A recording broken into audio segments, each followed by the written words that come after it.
Oh boy. Cool. So, we'll get this moving. Hey guys, welcome to the 9th episode of Let's Talk Comics, where myself and other co-hosts in the comic book community discuss one of the many facets of the storytelling medium that is comics. Whether it be stories, creators, constructs, or adaptations, we hit it all. This week, we have two gentlemen joining us tonight with the return of our partner in crime, ComicBoom. Rocky, what's going on, brother? Thanks for deciding to waste a couple of hours chatting with me about comic books. Well, it's always great to be here, and I'm looking forward to this, especially talking Marvel with Professor Bill. For sure.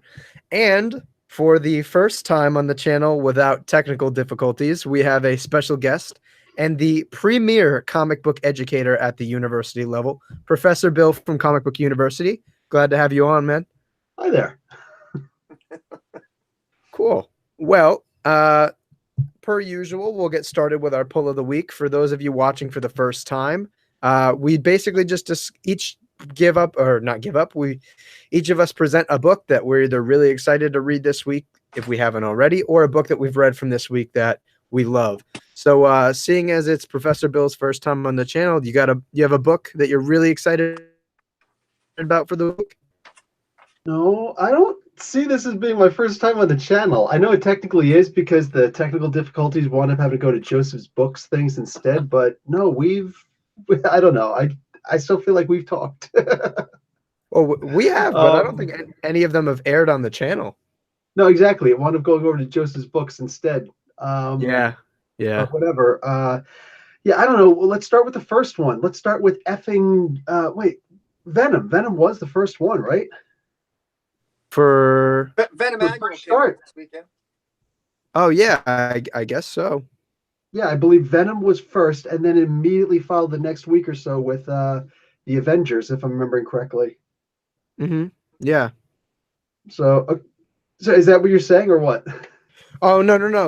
The pull of the week. We just we start off the show by talking about a book that we picked up this week that we're really excited for. Okay, pull of the week. Shoot, I don't know. There's a bunch here. I see what you're saying. Pull of the week. I don't know. What's a good one? I know that you know what? Let's talk about Batman. You good with that? That was yeah, I have Batman. All right. So yeah. As far as I'm concerned, look, Tom King, Tony S. Daniel, these guys were, as far as I'm concerned, this is fantastic. All right. I know you got you're increasing your interview cred big time. For me, I was like just really happy. I lucked into an interview with for crying out loud, Jim Starlin. I just went to this comic book convention. I had some things to talk to him about, and he had some things he wanted to talk about. And I was like, "Hey, man, let's talk." So we talked for a while, and I touched on the KG Beast really quick, and I thought that it was nice that he didn't mind that people came along afterwards and said, "I'm going to take on the KG Beast, and we're going to see if it's going to, can it go this way? Can it go that way?" And I was never actually happy with the way anybody else took it. I thought the character should have just stayed dead, as far as I'm concerned, with Jim Starlin and Joe Apparo's story, because nobody else did a good job with it. But this, and I figured that Tom King would do a good job with it because he's former CIA. Guy kind of scares me a little bit. But like the KG Beast, run by a CIA agent, former CIA operative, I thought that this was a really great job. If you read all 3 issues, he really does kind of take this in a different way. KG Beast came to town. He had himself a mission. That mission happened to be to shoot Robin. We don't actually find out who hired him. The only real conversation that we had in this particular issue was the folktale that was happening. It was like 3 or 4 pages of a folktale, and then him saying after Batman breaks his neck with a gun, the grappling gun, and says, "Hey man, if you help me, then I'll tell you who hired me." Says, Best line ever. I'm the world's greatest detective, and it's effing cold, and we're 300 clicks. Those anyone who's not in the military, a click is a kilometer. In the army, we always say click instead of a kilometer. So we're 300 clicks away from civilization. I think I'll find out, who killed him myself. He just leaves him to his devices, which is very similar to the ending of the original 10 Nights of the Beast, that 4-issue limited series where, and I'm speaking to the choir here, I'm sure, where Batman actually broke his one rule, which is actually 2 rules: thou shalt not kill and thou shalt not use a gun. And God forbid, don't ever kill with a gun. He broke that rule just barely, but ambiguously, and then just walked away and left him. I thought that was such a great homage to the original story. It left it perfectly. I don't care what is or isn't out of continuity. That was a great story. No, I mean, it definitely pulls a lot of really, really great stuff. I think one of the things for me that is that was a bit missed was the folktale. There could have been something that I missed, but I was trying to find out what the significance of the folktale was in framing the story. You could say that KG Beast was the pig, Batman was the fox, but I didn't feel enough of a tie to make that like a conclusive statement. But the art was beautiful. Tony S. Daniels' storytelling and his illustration in the book was fantastic. Him being back on a Batman book was sorely missed within like the last, what has it been, like 6 or 7 years since he was on Batman. That is almost enough to just buy the book, flip through it, and check out Batman like trudging through the snow. But the narrative was nice. I really, really enjoyed the fact that they had that big callback to the original 10 Nights of the Beast. I don't mind that he left him there for dead. I know some Batman fans are going to be kind of all over it, but Upset. Again, yeah, it's an homage to one of the most well-known Batman stories of all time. Not to mention, for all of those Christian Bale Batman fans, he did it to Ra's al Ghul. He didn't save Ra's al Ghul on the train. So I thought it was solid. The one thing that really just I didn't quite understand.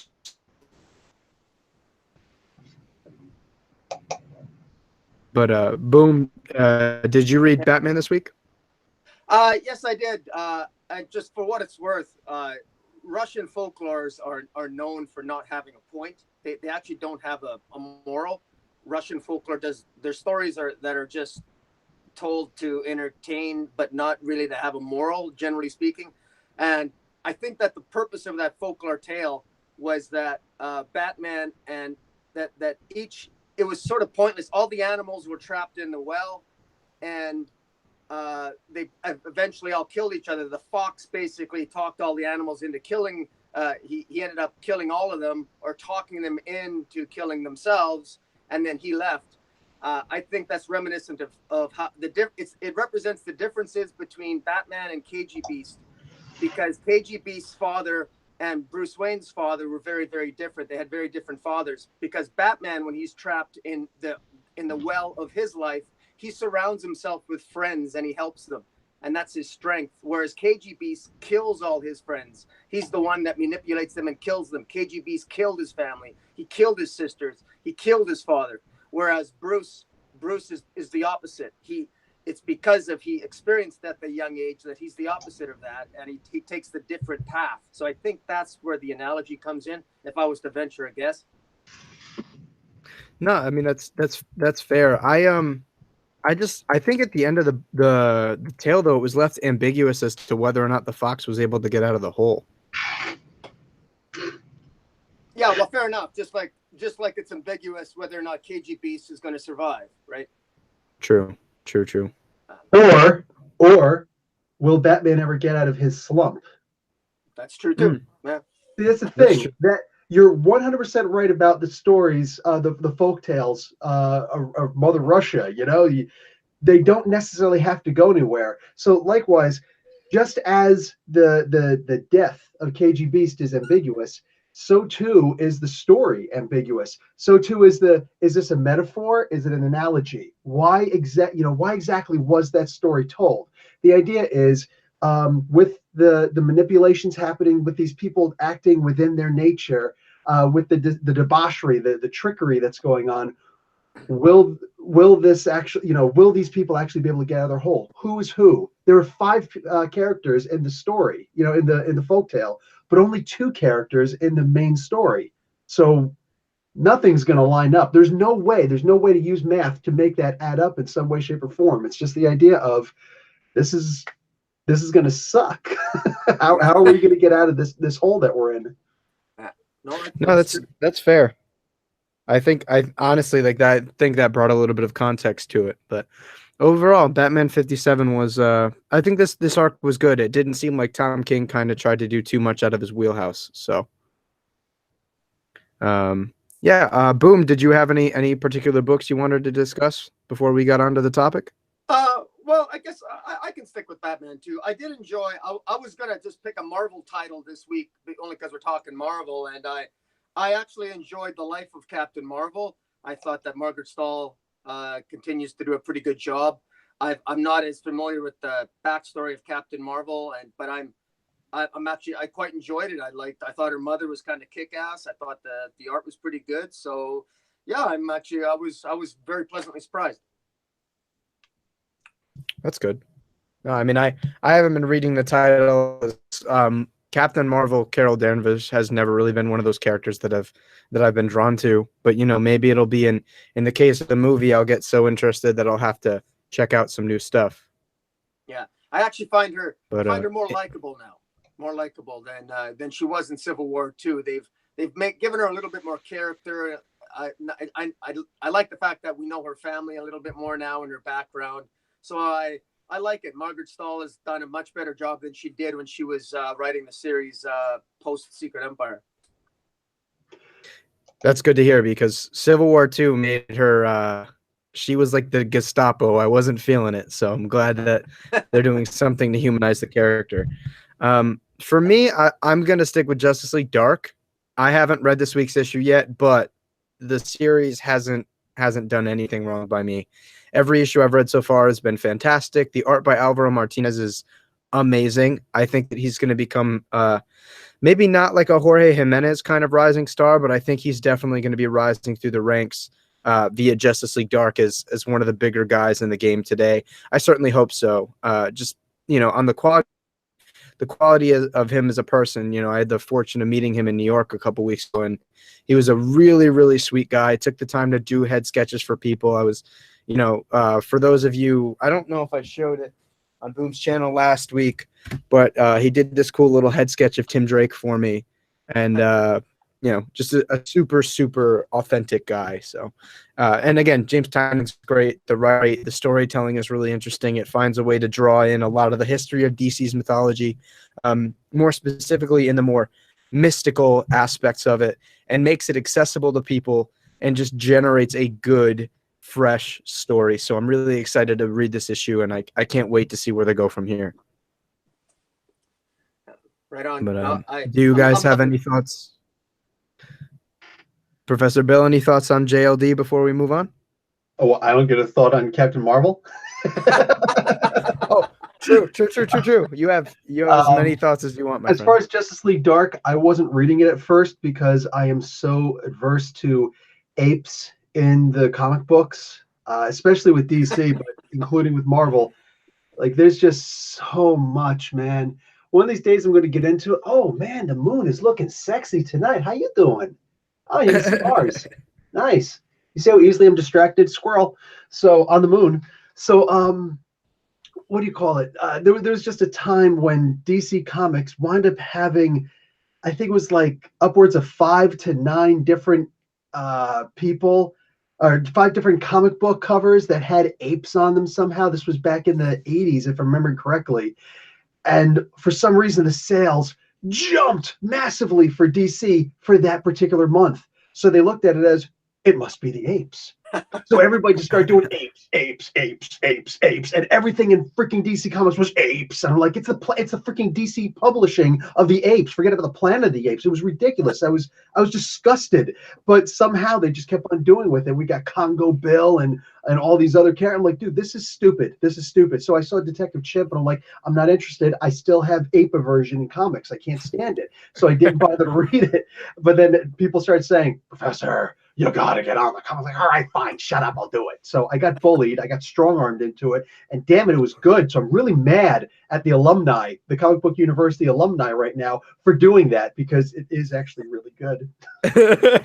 I'm not gonna lie, when you started like on your revenge against the apes, I wasn't quite sure where we were going with it. I was like, okay, like faith in the professor, we're paying tuition for a reason.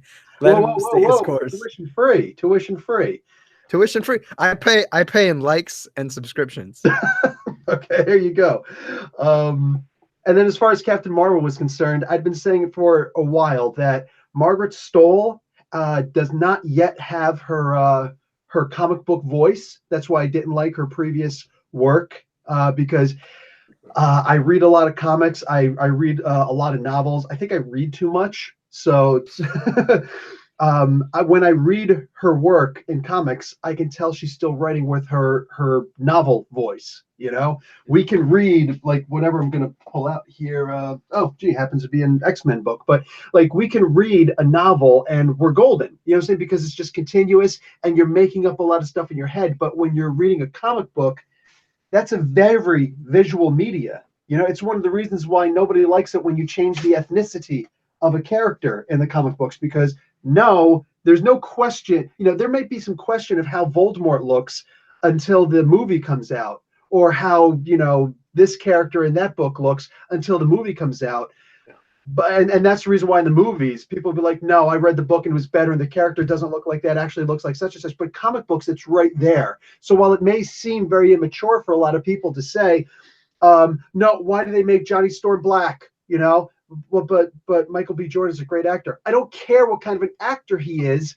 He's white. And over here, like his sister, they're not adopted.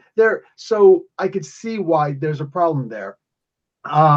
So as far as the way that you write, you know, like to bring it on the same segue, the way that someone writes a novel cannot be the same way that we write a comic book. So when you're writing for a novel, but it's in a comic book, you're not working with your visual artist very well. Or all you're saying is, this is what I'm doing, just try and keep up. And nobody wants to do that. Nobody wants to be it's like, you know, Led Zeppelin. There's a reason why they were always one of the greatest bands ever, because nobody was going to play second fiddle to anybody, you know? I think, Rocky, you can definitely agree with me on this, right? Oh, I completely agree with you on that. I'm saying the Led Zeppelin analogy. Oh, Jimmy Page was the only guy that was super ultra famous, and John Paul Jones also. But John Bonham came in and said, "Oh, I'm going to be center stage. I'm not going to be off to the side." That's the first time we ever had a drummer saying, "I'm going to be center stage and right up with everybody else." And Robert Plant saying, "Yeah, Jimmy, you're not going to get a whole lot of solo like musical notes, because I'm going to start wailing and belting into it also." And they just started going crazy, you know. And that was a great band because nobody was playing second fiddle to anybody.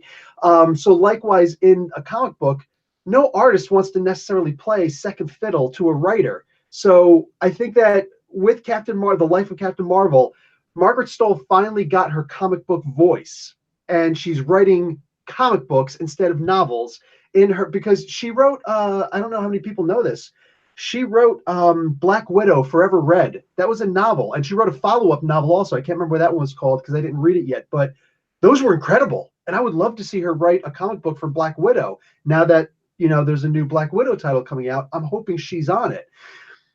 But she can't write it like a novel. You know what I'm saying? So when she started on comic books, it was hard. I'm having the same problem with Dr. Nnedi Okorafor right now on Shuri, issue #1, which just came out also. She's writing like a novelist. She doesn't have her comic book voice yet, and I'm waiting for that. Yeah, it's very. I read Shuri as well. I picked that up, and it's very wordy. It's very wordy and almost at times almost unnecessarily repetitive. It's good, but it's almost it definitely has sort of a young adult novella feel to it. You mean people don't like it when word balloons cover New York City in a Daredevil book? No, that's. I think one of the points to make too is that when a novelist comes over to a comic book, I don't think they're aware of the fact that really it's the artist that's directing every scene and not the writer. The writer plays the role of giving an idea, but the essentially the artist is the director. They're the ones that capture. They're also the actor too. To be fair, they are the city. They are the characters. They are everything. So I think that it's good to hear that novelists are kind of taking some sort of approach to, like, they're not just mindlessly going through and writing a comic book like a novel. They're actually learning to kind of put their feet on the ground and write a comic book like a comic book. Yeah, I think that depends on the era that the comic book was written, because definitely back in the Ditko and Kirby days, oh yeah, it was the artist who led everything. Stan Lee would put out a pitch, suggestion.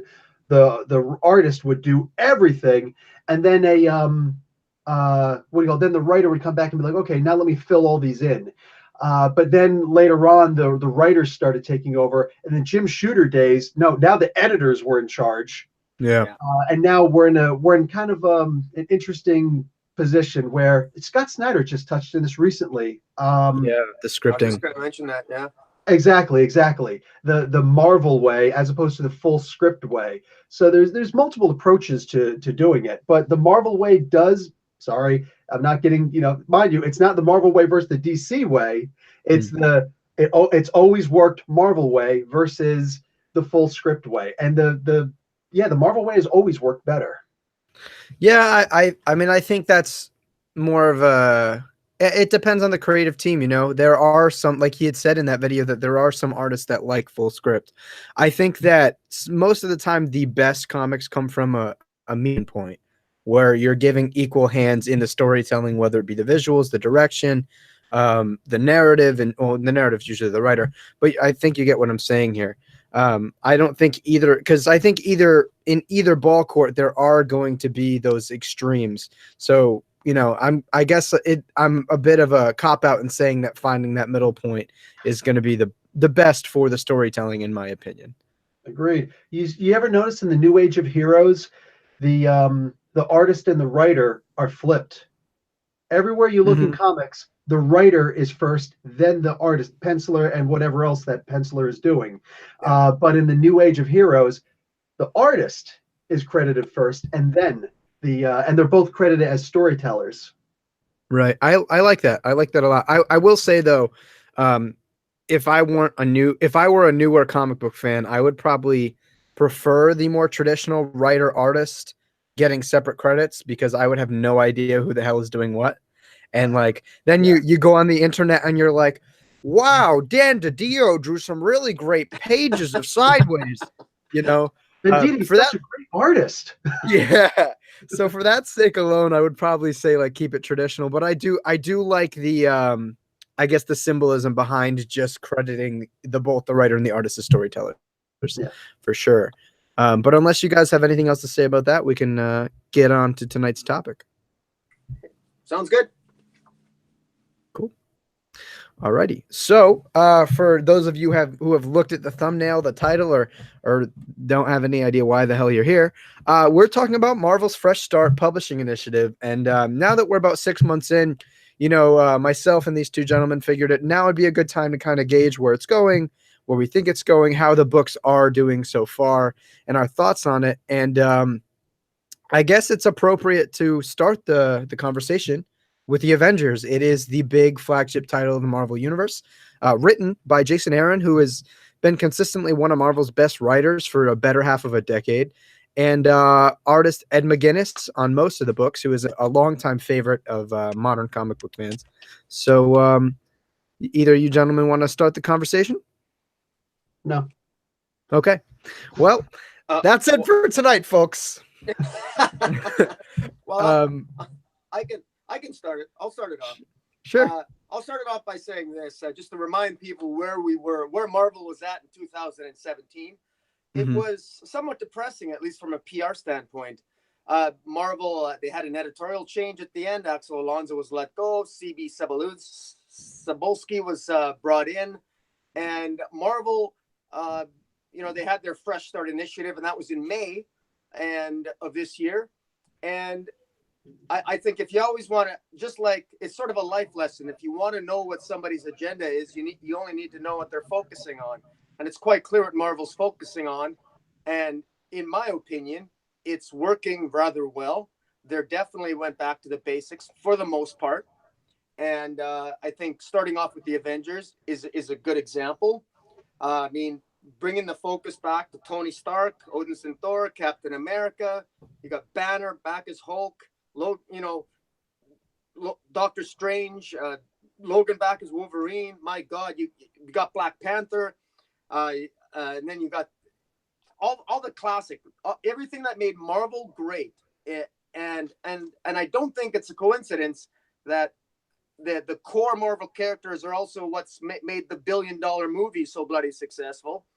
And it's finally Marvel sort of going back to basics, and they still have their diverse characters, but they're just, at least they're more unique. They're amongst the champions. Riri Williams has her own.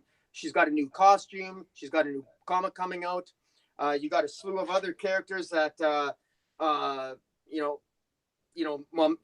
okay, maybe they're not quite as successful, and I think I can get into that, but we'll get into that, I'm sure, later. But frankly, Marvel's going back to what's worked, and to be quite blunt about it, it is less diverse. What works better is the characters that are less diverse, to be quite blunt, other than Black Panther, and he's one of the lowest selling titles out of the core titles. So I don't know what that says. You can say whatever that says about us as a culture, but I mean, I don't know. Marvel's going back to the core characters. It's working. Their sales are better. And I don't want to bring the politics into this, but let's just say that what's worked for Marvel in the past continues to work for Marvel now. No, I mean you make a pretty good point. Just looking at where Marvel was a year ago, 2 years ago versus now is day and night. Last year, the company was under a lot of controversy, even honestly, and I will say I think bringing CB Cebulski on was one of the best things Marvel has done in a while, at least based on the results we've been seeing so far. And even that had quite a bit of controversy to it due to his career and his past being, writing under under different names and such. But under different ethnicities even. Yeah. Speaking of ethnicity, I will say that I will disagree slightly in saying that I think there's still some element of diversity to the Marvel Universe, but I think they're trying to make it feel a little bit more organic. They're taking their time more with it. Even looking at the Avengers team, you have the new Ghost Rider, you have Jessica Walters, you have Captain Marvel. Maybe not 100% like diverse in an ethnic standpoint all the time, but generally in a overall lens of the Marvel Universe. I think that the reason it might seem to you that it's not diverse at all is just because they're taking their time again, whereas before it was like light speed, kind of Speed Force quick, that they had just thrown these characters in there without water wings. So but I mean, I think that I don't think there's like a lack. I wouldn't say there's a lack of diversity in the Marvel Universe. Well, depends on how long ago you're going back. Yeah. Hold on. Sorry, I was just trying to. There we go. Just trying to reach out to a slightly broader community, get some more people to come over here. Once that goes, okay, cool, and boom. Okay, so talking to you guys now. It was like 2011. That was actually my first year. I was working over in Saudi Arabia as a teacher, and I didn't have access to comic books over there. It's very hard to get, and anytime you are going to find a couple of comic books at a store, you're going to find they're like 3 or 4 months old. So I was reading a lot of my comic books online at the time, and I remember all of a sudden hearing about Kamala Khan showing up. I was like, oh, wow, okay, a Pakistani girl. That's actually pretty interesting. I mean, they've got a couple of Marvel characters already, but they're actually going to start when she's young. And I just thought it was a great idea. And then shortly afterwards, they were not planning it, in coordinates with each other, but they were also planning on making Thor a woman. And they were advertising it's not going to be she Thor or her Thor or Thorette or anything like that. It's going to be actual Thor, but it's going to be a woman. And I remember I was intrigued, like, how are they going to pull that off? Huh, interesting. Now, I was a little bit adverse to it at first, but I was still open enough to say, let's give it a shot. Because, my favorite version of Spider-Man is let me look at him so I can remember his name. Okay, where is he? Oh, he's up top. Superior Spider-Man. Loves me some Superior Spider-Man. And when they were saying, we're going to kill Peter Parker and Dr. Octopus is going to be Spider-Man, I'm like, this is going to be a stupid idea. But I gave it a shot anyway, and it wound up being amazing. Amazing.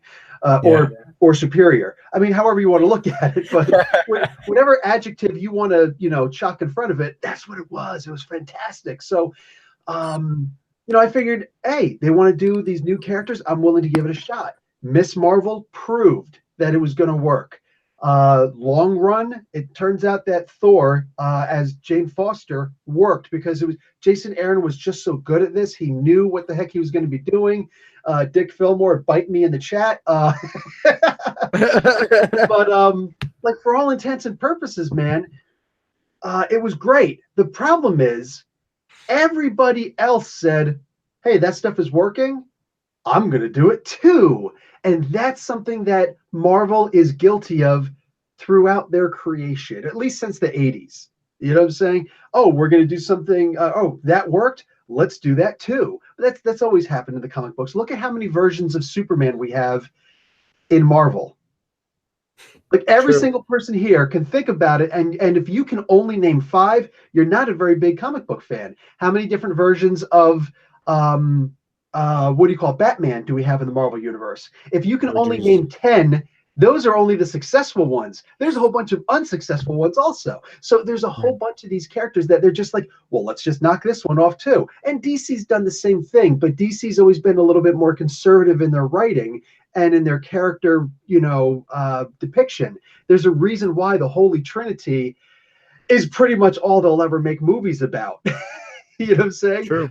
There's a reason why when they're doing, even today with the animated films, and everybody knows that DC has got these amazing freaking animation. They're just like, yeah, let's not, we'll do like to appeal to ComicBoom over here. We'll do a short film about Jonah Hex, but I'm not going to do a damn movie. When I saw that short film, I was like, if they're not going to do a damn movie, then DC's stupid. I wound up afterwards saying DC was really stupid for not doing a full feature Jonah Hex movie because that short film was great. The movie itself stunk, but that was a different studio. The Spectre was great. Green Arrow was great. Holy crap, how come they're not doing more of these? They've always had that problem. No, just stick with the ones that work, and these 3 work really well. And that is the short game. That's showing a company that's not willing to change. Marvel, on the other hand, they did kind of switch things around and they went a little bit too far. They took away all of the original characters and gave the names the legacy characters. It's like, dude, it's a little bit too much at one time, and you should have kind of spread it out over a longer period of time. But I will say that when push comes to shove, Marvel played the long game. And I promise you that is going to work so much better in the future. So while sales may have lowered during that particular time, forget about it. Far flung in the future, they've got so many more characters to pull from. And just look, the fact that they changed from the Guardians 3000 to the regular Guardians of the Galaxy, and then James Gunn came along and said, shh. That was one of the greatest movies ever made. Forget about greatest comic book movies ever made. One of the greatest movies ever made, And they've got a much larger well to draw from. And DC's still like, well, what can we do with Wonder Woman? So, next. Rocky? Yeah, no, I agree. There's no question that Marvel, in terms of the long game, Marvel's looking pretty good. DC is definitely a topic for another day. I could go on about that, but Marvel, there's no question that they created too many. They went the legacy route too soon, a little bit. It was I don't even know if it was by design. Mark Waid, in an interview at Word Balloon, he all but acknowledged the fact that it was too much too soon at Marvel, and he insists that it was an accident. He insists that they never realized that they literally had all these storylines and they never realized what the combined effect would be, which was basically a non-focus on the classic characters, and that he really makes it sound as if everything was sort of like an unintended error mistake. My only shout back to that is, if that was an unintended error, after you made the error, I didn't think it was an appropriate response to accuse all your longtime readers who are complaining of being racist and bigots. But that's probably a subject for another day too. But yeah, but, no, I think. Oh, sorry, go ahead. No, go ahead. Well, I think, what was happening there with, whatever that be a miscommunication amongst people, or whether or not there was some sort of political or social agenda they had to it. It's a lack of editorial. And that's one of the things that Marvel's had an issue with for a while, is that editorial kind of steps in when it's time for the big boys up on the top floor of the building, that when they have a problem with something or they want to market a movie. But otherwise, they leave people to their own devices, and that can be an issue. And I don't want to talk about DC too much, because I do that all the time. But the reason DC Rebirth at the time was so successful was because they had a lot of editors involved, and editors were like, well, you can't use this guy because he's off doing this. Like, it literally, the first arc of Tom King's Batman, he's the terrorist attacks Gotham, planes flying into a highly populated area in the city. Batman, where's Clark? He's unavailable right now. He's in space. Where's the Green Lantern? As we know, Hal's off dealing with Sinestro. He can't help him. Where's Wonder Woman? Having an emotional crisis. Nobody can help him. But like, the whole point behind that was there was some semblance of, I don't want to say editorial control, but editorial involvement, right? The editors were able to kind of talk to the writers and communicate and create this level of understanding between the different creative teams. And I think that's why that's one of the many reasons why at the time DC was grossly outdoing Marvel in both sales and quality of content. But dipping back into the Avengers book, I think Jason Aaron has been doing a really good job. I wasn't one of the people that had read that Avengers BC one shot and the number of other ones. So I don't know if either of you guys want to chime in and let the good people of the internet know what that was all about. What was about? Those like Avengers BC, like the tie-in or whatever they had before they had done the Marvel Fresh Start launch. Oh, those are great. They're going to be doing Iron Fist pretty soon. Oh, that's cool. She looks like Moon Knight, or excuse me, like a Moon Dragon. That's pretty cool. No, I mean, but from what I understand, honestly, like with the Fresh Start Initiative, the first book for me was Avengers. I picked up Avengers and I was like, all right, Marvel's doing this thing. As somebody who was kind of cherry picked what I've read from Marvel for the great majority of my time reading comic books, I was like, let's give it a shot. I like Jason Aaron. I've been reading his Thor. I love Ed McGuinness on Superman, Batman with Jeff Loeb. Let's check it out. And his Superman. So, I didn't feel like it was too hard to get into without having read those one shots, but you can definitely tell that there is this overseeding narrative coming from those tie-ins and one shots. Let me tell you what impresses me about Marvel. And even though I talk mostly about DC, I actually probably read, if I'm honest, I probably read a lot of Marvel comics first every Wednesday when I get home, or sometimes I pick up my comics late on Thursday. But the accessibility is what really impressed me, because I was concerned in May with the Marvel's Fresh Start that they weren't going to learn anything, and that I would go to my comic shop and I'd say, oh, here we go again, right? And more promises, more broken promises. And Avengers was very accessible. Thor I was reading Thor anyway, but Thor is accessible the way Jason Aaron's writing it. Captain America was accessible. We have Mark Waid's arc, and now we're into Ta-Nehisi Coates' arc. Immortal Hulk is amazing, very accessible. You don't need to know anything about continuity to enjoy Immortal Hulk. It's fantastic. Doctor Strange by Mark Waid, very easy to understand. I know nothing about Doctor Strange other than the movie. I thoroughly enjoyed it. Iron Fist, I got into it. Eric Brisson, that was from actually Professor Bill recommended that. I got into that.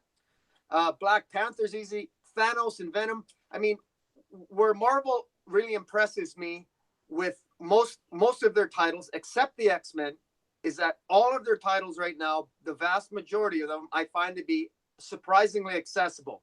I still think the X-Men is completely inaccessible, and I just can't get into it. I tried, but that's another topic. But overall, I have to say Marvel is doing a fairly decent job.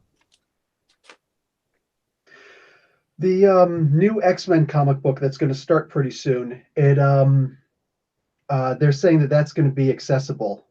That's actually going to be for people who either old fans, or you've never been on Marvel before, or never been on X-Men before. So hopefully they stick to that. See, here's also another problem that Marvel had, in my opinion, my humble opinion.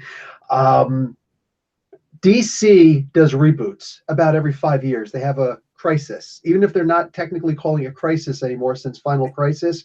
They're still crises. All right, Flashpoint was a freaking crisis. All right, Rebirth, the what do they call the Convergence? That was a crisis. Okay, and I'm not a fan of those, because when they reboot the characters, it's like, okay, so all that history that I have for these characters is now officially gone. It's like they could be mentioned or not. With New 52. Okay, everybody, these are all brand new characters, except for Batman. All that stuff happened, except that Batgirl can walk again. And it's like, but all that happened in 5 years. Dude. Like, it was a bit too much for me for a continuity buff. Yeah. With and a lot of people, I remember, there are the bigger channels, the Rob from Marvel Explains, the Comic Storians with Benny, and all those guys. And they're always like, oh, Marvel just needs to do a full reboot, not one of these fake little reboots. They need to do a full reboot. And I was so mad at these guys for saying, like, no, you do not remove that continuity. How dare you? Why would you do that? The characters can be accessible in many other ways. But Marvel was seeing that the sales for these new #1 issues were doing great for DC. The trick is DC was doing it in a way where they were re-explaining the characters, keeping what worked, letting go with some of the things that didn't. They're changing continuity, but they're making it so that it's a more even flow. DC or Marvel was just saying, yeah, let's just bring everything to a #1. Why? They sell better. Yeah. So then you have a problem like what ComicBoom just said. The X-Men is unapproachable. Why? Because there's so much history there. Nobody wants to let it go. And rather than just saying, oh, let's re-explain the stuff, let's bring back the stuff that people liked and just talk about those things in the beginning to reintroduce people to the X-Men, something that's good for the old fan, but also accessible for the new fan. No, instead they just say, let's just slap a #1 on it, but continue like it was nothing. That's very frustrating, especially when you have multiple titles called the same thing. You know that we're on about the 8th volume of The Punisher right now? Wow. 8 volumes of a title called Punisher. I can't tell you how many Avengers titles there are. There's been a bunch of Wolverine titles. And I can follow along and I can actually say it, but how many people can really do that? How confusing is that? If you were to say, what do you call it? I did an interview with Donny Cates and Jim Comics, another channel. He said, okay, so after that interview that Professor Bill did with Donny Cates, there was this thing that Donny Cates mentioned. He said, Sidorak is the chains of Sidorak. That's what's actually controlling baby Thanos. So he says, oh, we should go and check out what's the first appearance of Sidorak in the comic books. Well, Sidorak was mentioned many times. Most of us know that this is the gem that Cain Marko touched to become the Juggernaut, and Doctor Strange will call upon the crimson bands of Sidorak to wrap somebody up and things like that. But an actual first physical appearance of Sidorak, well, that was in Doctor Strange issue #66. Now, the big problem that everybody had with that was which volume of Doctor Mhm. Strange? It wasn't Doctor Strange Sorcerer Supreme. That was pretty easy. Which volume of Doctor Strange, issue number 66, was it? So, I was able to find it easily. I walked up, was like, oh, still only $2. Yoink, got it. I'm good. But what about everybody else who kind of said, oh, here's an issue 66. There's no Sidorak in this. What's going on? See, Marvel and DC both, they have this problem. How many volumes of Batman are there? And without that kind of having a great continuity, but no control over which volumes are next, that makes it a big issue. That makes it a big problem. They need to find a better way to do this. I mean, until then, people like us, we're gonna be indispensable to the comic book community, because we could say such and such volume this year, so on and so forth, but it is not user friendly. No, I actually liked when they had briefly done that thing where they had a new number one, and then they were like, but actually this is issue number 500 and blah blah blah blah blah. That I think is the perfect way to do it. If you're gonna go all quote unquote Marvel method with reissuing and numbering, give me that sense of legacy. Let me know where we stand, especially because, again, Marvel has never done a major reboot. They've had retcons and such, but they have never rebooted their universe. Thank And God. that's something I can appreciate about Marvel for sure. But I want to know where can I, as somebody who wants to get into the legacy, understand where this takes place in the overall time scale, but also for new readers, where can they hop on?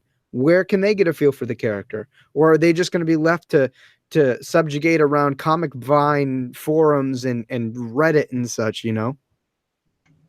I think my answer to that question is that question's been asked a lot by a lot of people. To be quite blunt, when it comes right down to it, I'd answer it this way. It's funny that when I started collecting comic books when I was 7 years old, I started reading Legion of Superheroes smack dab in the middle of a storyline, and I didn't seem to have a problem with it. I managed to figure it out, and I was 7, and this was in the days before the internet. So I say that to you, and I say that to everyone, because I think it's important that we not insult our own intelligence, because we can do it. We can figure it out if we want to. If we're really interested in comic books, we can figure it out. And most people do go to the internet. I go to the internet when I'm picking up a new Marvel comic. I'm often going to the internet to get some background because I need to, because I don't know enough about the character. And that's just the reality of the times. It's even people even do it reading Game of Thrones, reading novellas. I mean, people always cheat like that. It's something that we have to do. To answer my answer to your question, Dark Knight, is part. You gotta have some enjoyment, some fun reading a comic. Sometimes I like the unknown. It's a leap of faith. Plus, we have to, at some point, we have to have faith in Marvel and DC that they're not gonna act in bad faith and make a first issue inaccessible. If something has a number 1 on it, it has to be accessible, and it's their responsibility to do that. I don't know how many times I picked up over the decades a comic book with a number 1 on it, especially in the last 10 years, and it's not accessible. And there's nothing worse than if I feel stupid after reading a comic. Okay, there's 2 options. Either number 1, maybe I am stupid, or number 2, which is more likely, dare I suggest, it just wasn't written very well, and it wasn't written for a new reader. And to me, the best writers, the Jeff Johns, whether the Morrisons, the Donny Cates. I mean, I knew nothing about Venom. I love Venom now. I'm a Venom fan. I jumped on the bandwagon. I didn't know anything about Venom, and that's thank Donny Cates. I want to know more about Venom. I Googled Venom. I'm looking at back issues on Venom because we have a good writer.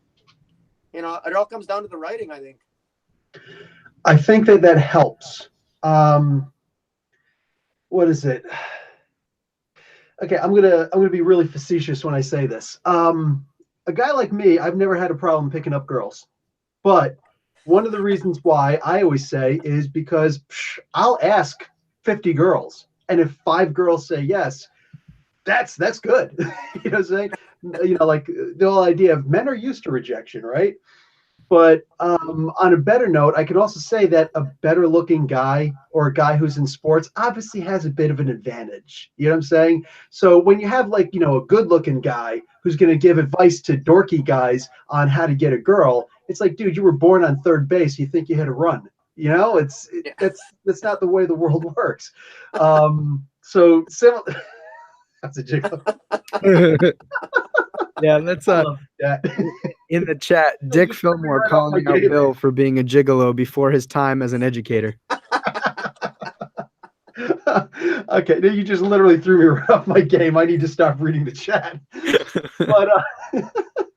But it's like, yeah, some people can say, I'm a freaking awesome writer. You know what I'm saying? So I'm going to jump on, and even if you don't know anything about the character, you're going to love what I'm writing. It would help if you had a really great artist also. You could have a great writer and an artist who's really subpar, and it's just, and the exact opposite can happen also. A lousy writer with a great artist. There's lots of different ways to get into this. So for me, I think that it definitely helps to have a great writer. It certainly helps to have a great artist, but more than being a great writer and great artist, Donny Cates has a gift. He's very gifted.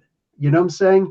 And that he's a great writer. But when you read issue number 1 of Venom, how many people who never read Venom before said, I understand Venom?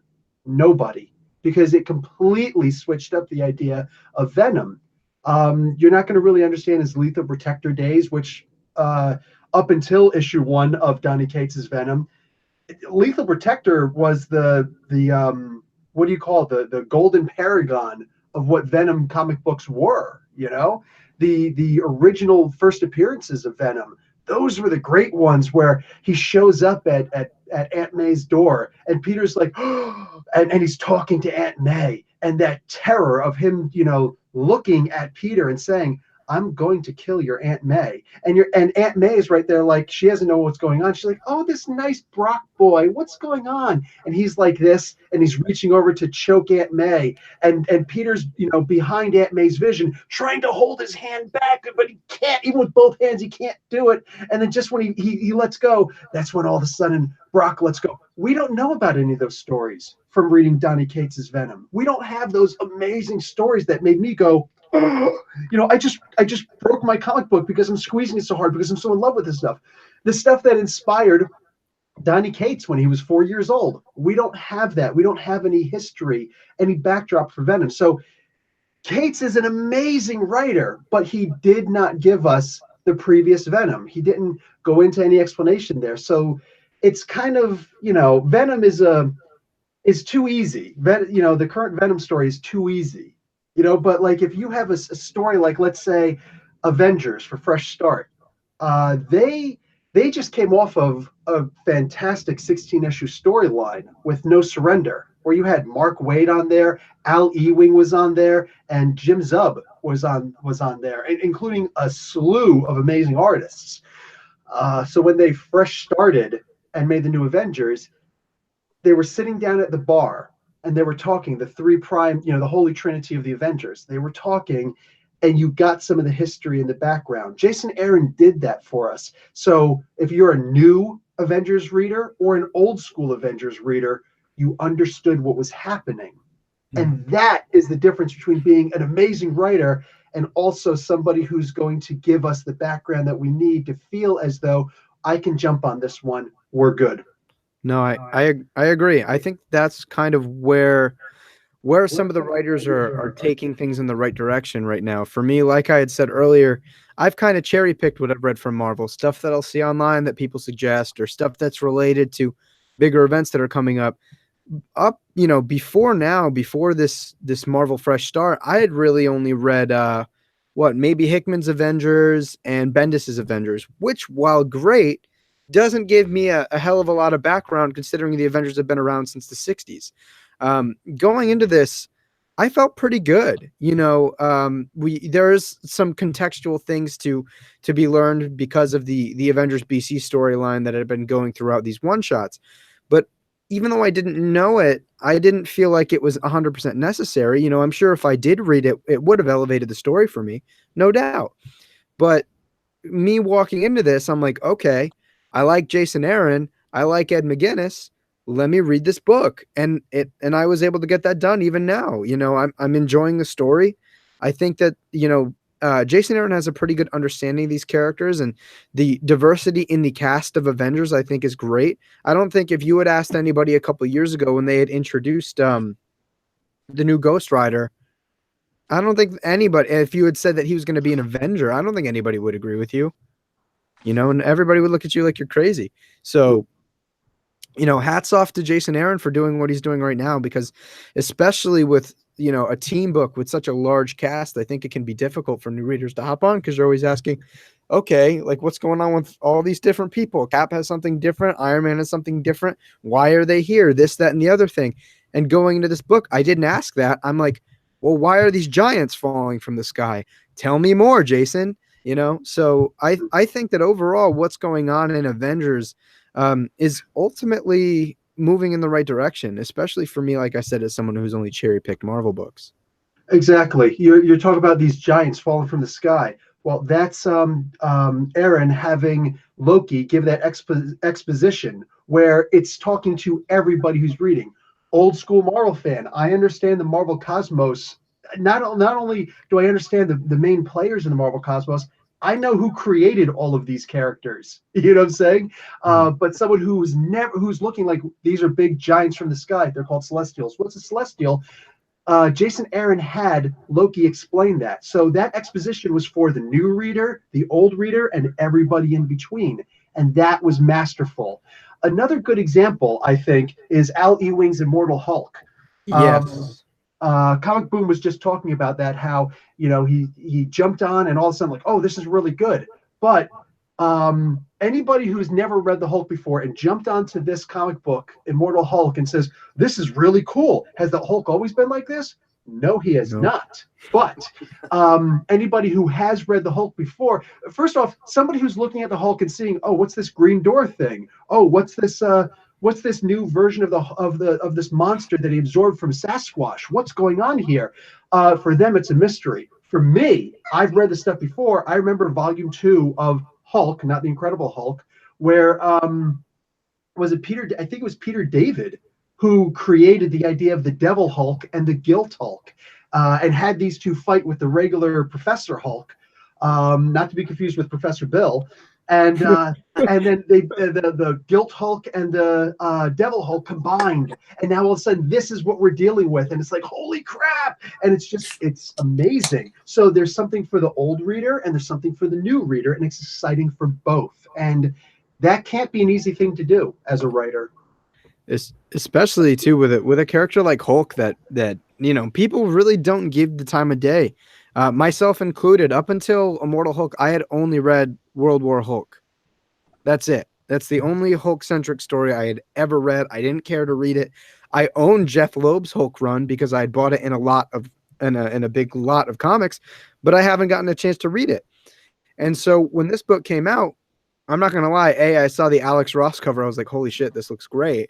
But also Al Ewing, So I picked up the book, and from literally the beginning up until now, every time an issue comes out, I'm excited to read it.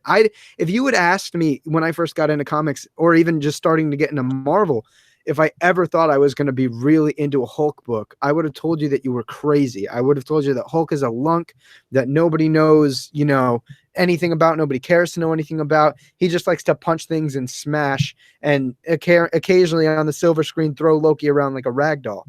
But here, there's so much depth to the character. And again, like what Professor Bill was saying earlier, I don't know anything about Devil Hulk and other Hulk and Hulk 3 and Hulk 4 and Hulk 5. I can tell you who Mr. Fix-It is. I can tell you who the Green Hulk is, this, that, and the other thing. But like what they're doing here has me like mind blown. Like the fact that they're taking horror and sci-fi and meshing it into like, this is like the Bebop of comic books. You know what I mean? It's two distinctly different things coming together to make this one beautiful thing. Immortal Hulk. If you guys aren't reading it, let me look into the camera. If you're not reading Immortal Hulk, you're doing something wrong. So go pick up this book. Comic Boom, over to you. And What are your thoughts? I just want to add, I can't sing the praises of Immortal Hulk better than you guys already have. I think we've all even reviewed it. It's great comic. I will say this, that Immortal Hulk, remember when back in May of 2017. I got the article right in front of me, as a matter of fact, where Marvel actually made the comment that I think it was David Gabriel made the comment that, they felt that artists never moved the needle, so to speak. And one of the things, I don't know, maybe it's my imagination, but I'll get your perspective on this, but I think Marvel's artists, I think DC might have better artists overall, but Marvel's pretty damn good with their art, their cover art. I think it's been better than it was overall in 2017. And I appreciate when you got Alex Ross. I mean, paying Alex Ross, he's probably one of the highest paid artists out there. And I mean, you look at some of these covers here, Black Panther covers, Hulk, Death of the Inhuman covers. I mean, these are gorgeous covers. Life of Captain Marvel. I mean, there's some really nice covers, and the interior art's good really too. So I think it's another thing related is just the comment on the art. I think there's been an improvement in artistically as well. Yeah, for sure. I mean, Joe Bennett, man, doing Hulk is incredible. Puns, get it? But what's going on here between the illustration and the cover art to the scripting and the storytelling and the way they're making these characters feel fresh. Like I said, I don't have a lot of exposure to Bruce Banner or Hulk, but going into this, I'm interested. This makes me a fan far beyond what Al Ewing is doing in this book. I'm probably going to pick up the next Hulk book whenever that comes out, whenever this run is over. So, again, I don't want to babble on and keep saying the same thing, but Immortal Hulk, man, Immortal Hulk. So we can switch over to something like Black Panther. I like Ta-Nehisi Coates on writing. I talked before about Dr. Nnedi Okorafor and Margaret Stoll and several missteps that they've had coming from novel writing to comic book writing, trying to get their comic book voice. I feel like Ta-Nehisi got it really quick. Really quick. But at the same time, what he's doing right now with the intergalactic empire of Wakanda, it's interesting, but there's too much of, I don't know what the hell's going on.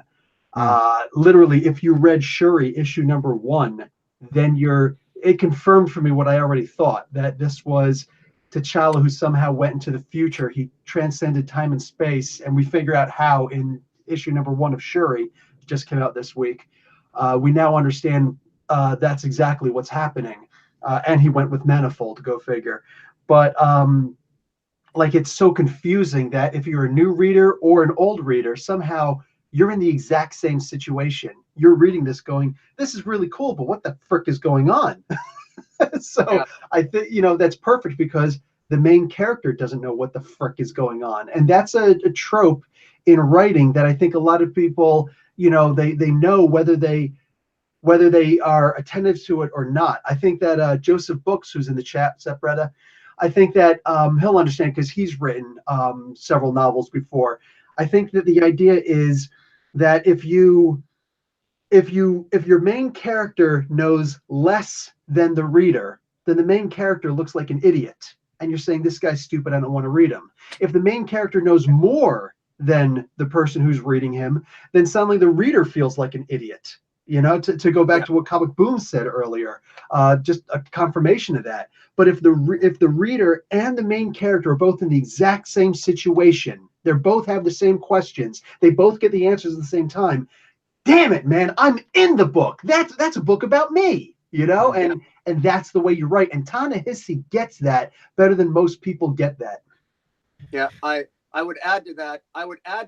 To build on your example of when the reader or the viewer, I'm going to use season 2 of Iron Fist as an example. I was so disappointed with season 2 of Iron Fist that I actually, the lead character, Danny Rand, I felt was so stupid. I mean, even my wife made comments from time to time while we're watching it. Well, why didn't he do this? Or doesn't he know this or that? Like I mean, it was easy to figure out what was going on, and we just knew what Danny Rand knew. And even there were so many times I just shook my head. I guess I just thought it was just a very badly written. It doesn't surprise me that it was canceled, but yeah, I completely agree with you with your point, Professor. I will add this: I actually find the writing between Ta-Nehisi Coates' Captain America and Black Panther to be very different. I'm very disappointed with his Captain America. I just find it to be, and this has nothing to do with the politics. I just find that the writing to be very repetitive. I find that there's a lot of very little dialogue. He's repeating himself from issue to issue. I'm still not entirely sure what he's trying to say with his Captain America run. I'm still struggling with that. But I find his focus, because I read issue 2 and 3 of Black Panther, and I haven't got issue 1 yet. But I find I understand it, but I'm loving Black Panther, but Captain America is not resonating with me right now. Wow. I'm actually gonna hardcore disagree with you, my friend. I love Captain America. It's honestly one of my favorite books that Marvel is putting out right now. I think that Captain America is doing a great job at being topical without being political. I don't know if that's coming across well, but he's not really picking sides, conservative versus liberal. He's picking the side of I guess more old-fashioned American values, the things that America is supposed to represent.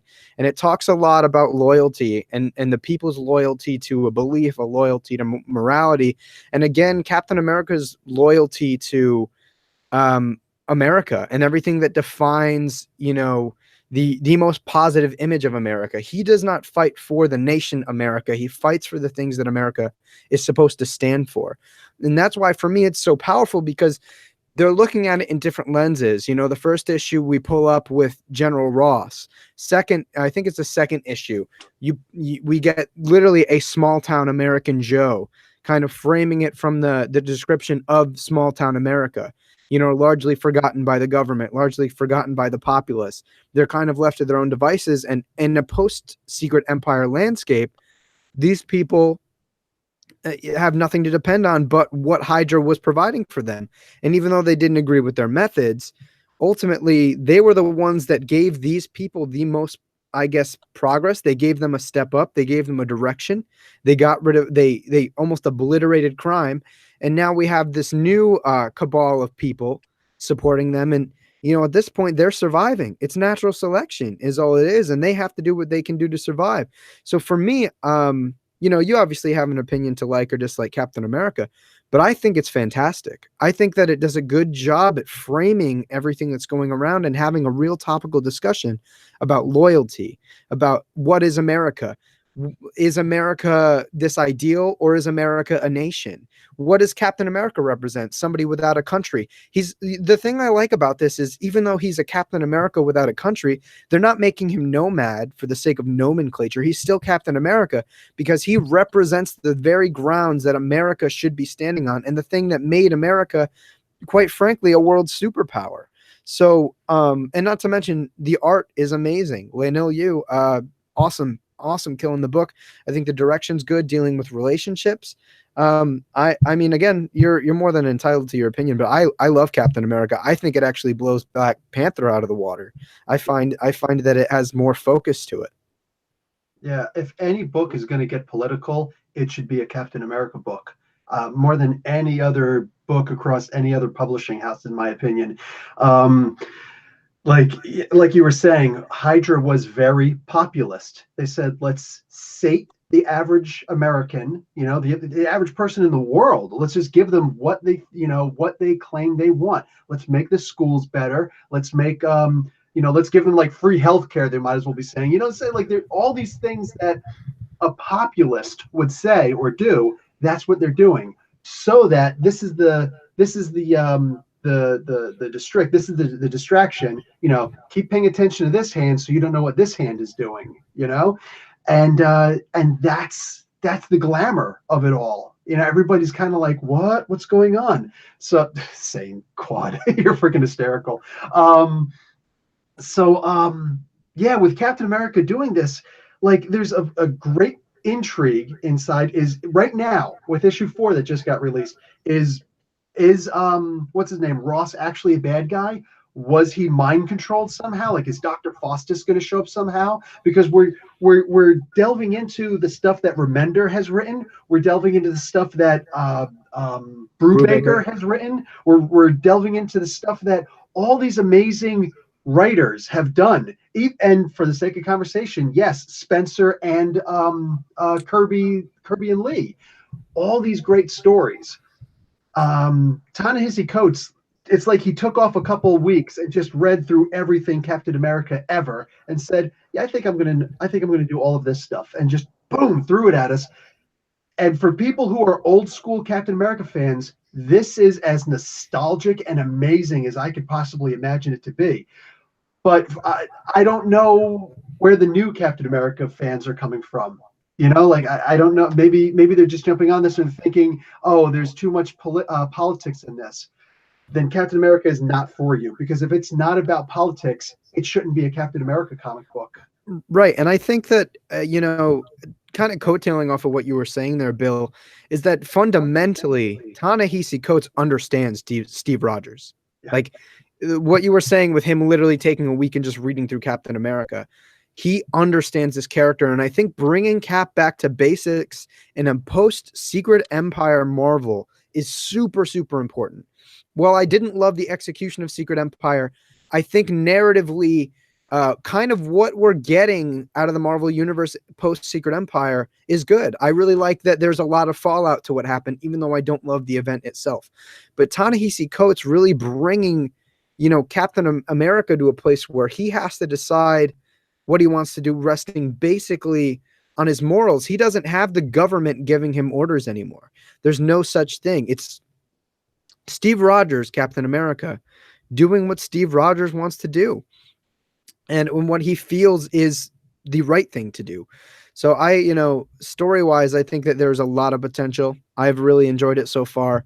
And again, when it comes to the politics, I think it finds a good way of being topical without setting an agenda.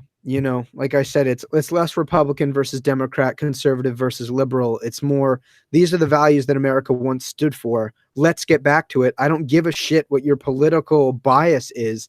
Let's get back to being human. Let's get back to being America.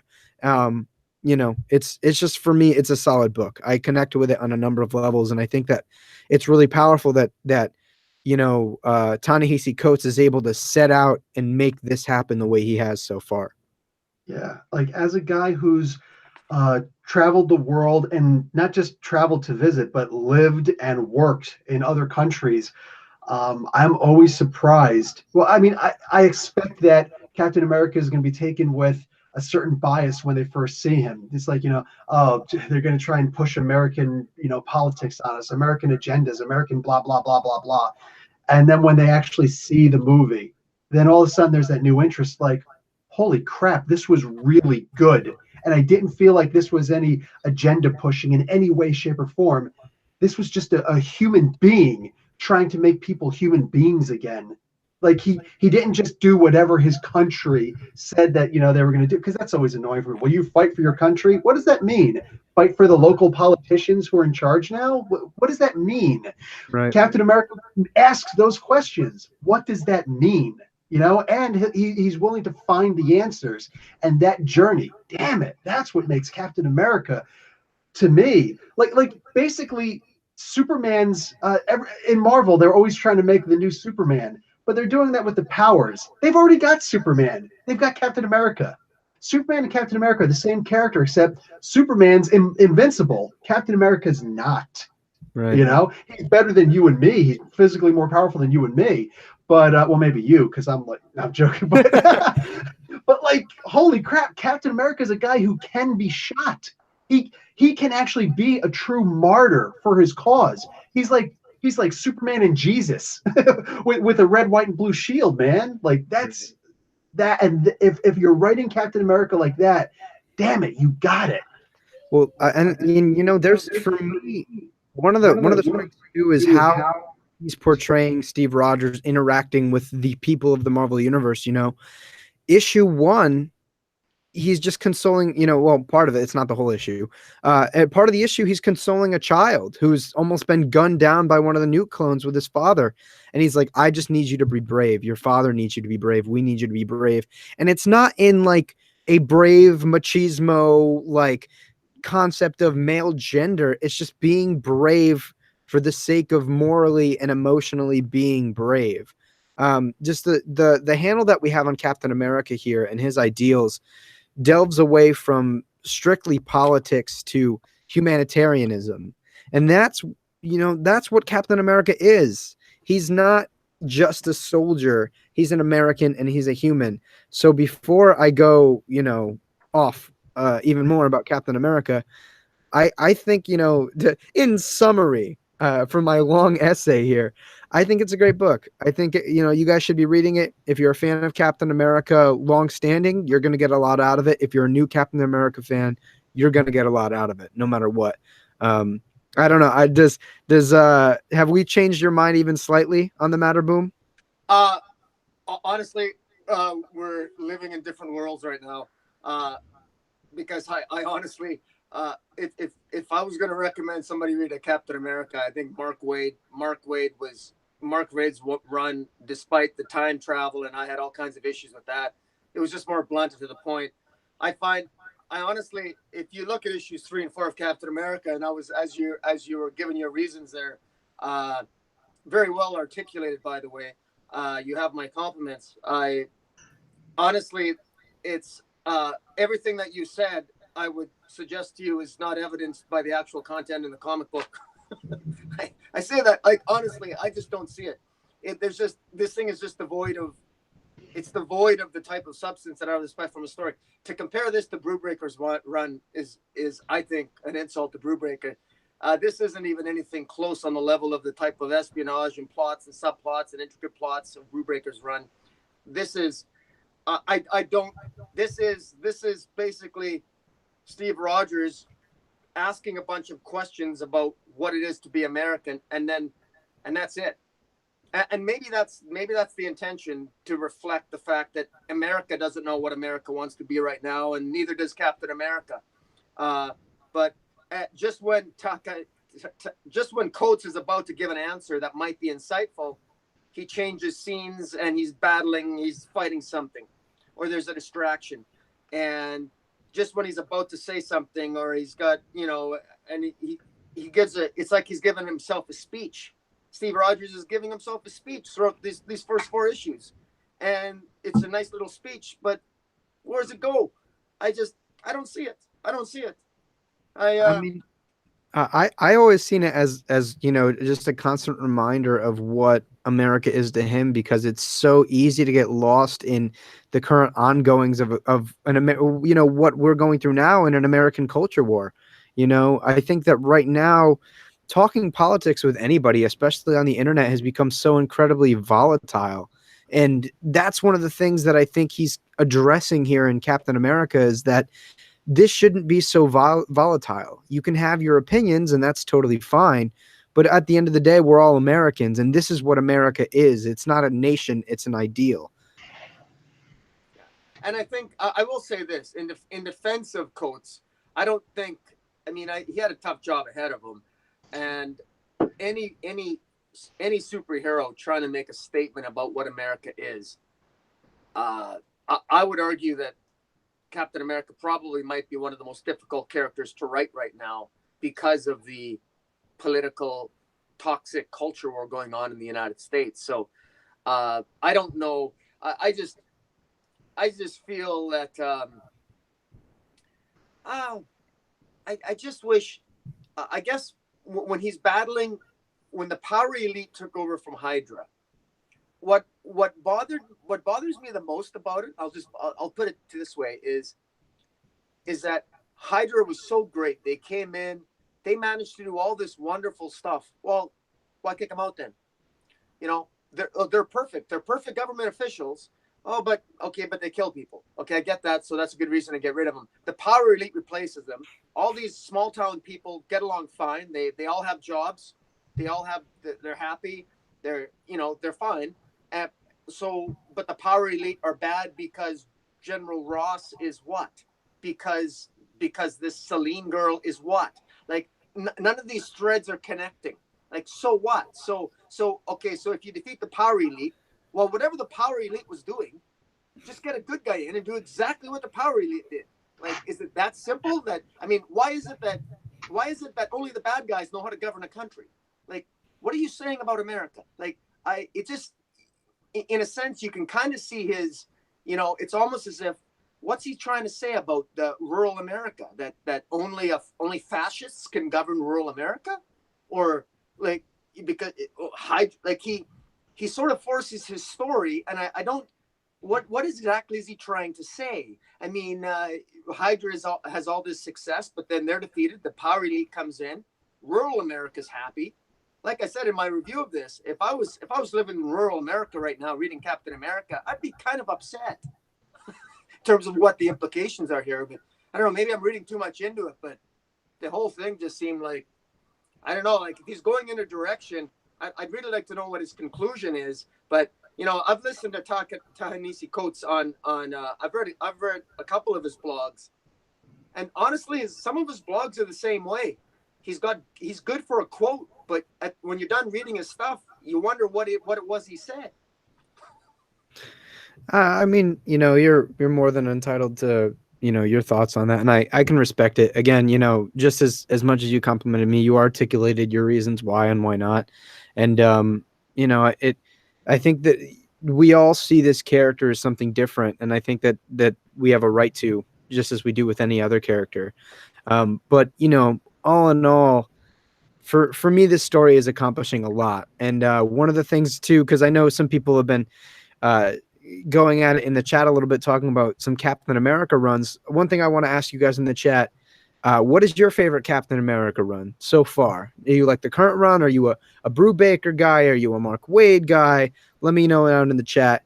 But unless these two gentlemen here have anything else to say about Captain America, which, I could go on forever, we can move on to another book, perhaps? Yeah. Also, just remember, man, like, Comic Boom is a dangerous guy to argue with because he's a lawyer. Yeah, that's true. His regular profession. So I'm going to go to law school probably next year. I don't know, man. Like chatting with Boom, and we've had our disagreements on these live streams in the past. I think it's honestly made me a better YouTuber, a better content creator, because it makes me look at what I'm doing in a little bit more of an objective lens. So, Boom, thanks goes out to you for making me not trash. I appreciate that. I don't pretend to be objective. Obviously, comic books are subjective. I'd be lying. I'd be lying if I said that the politics and the toxicity of Twitter occasionally doesn't, cause me to be upset and sometimes have an influence on my reviews.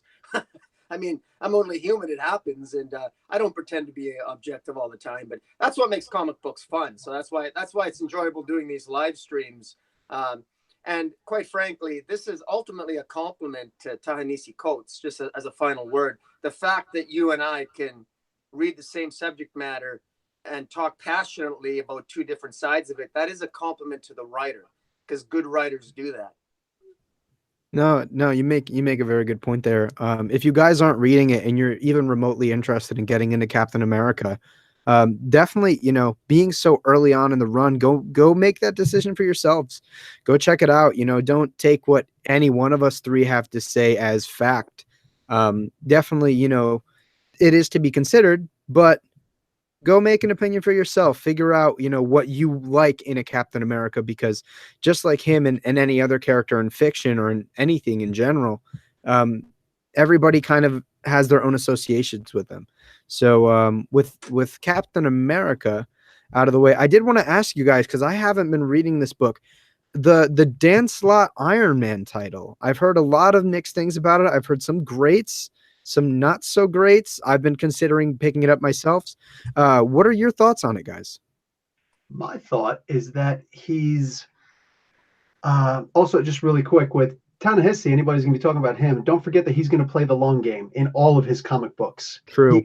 You will do not ever expect to pick up a single issue of his and say, oh, hey, okay, I get it. Nope, that's not going to happen. That's not for you then. That's true. But as far as Dan Slott writing, Dan Slott is somebody who will take a character and he will flip it on its head and rearrange it and put a floral decoration on it and then present it to you. And you'll say, what the hell am I looking at? And then you've kind of got to take it from there.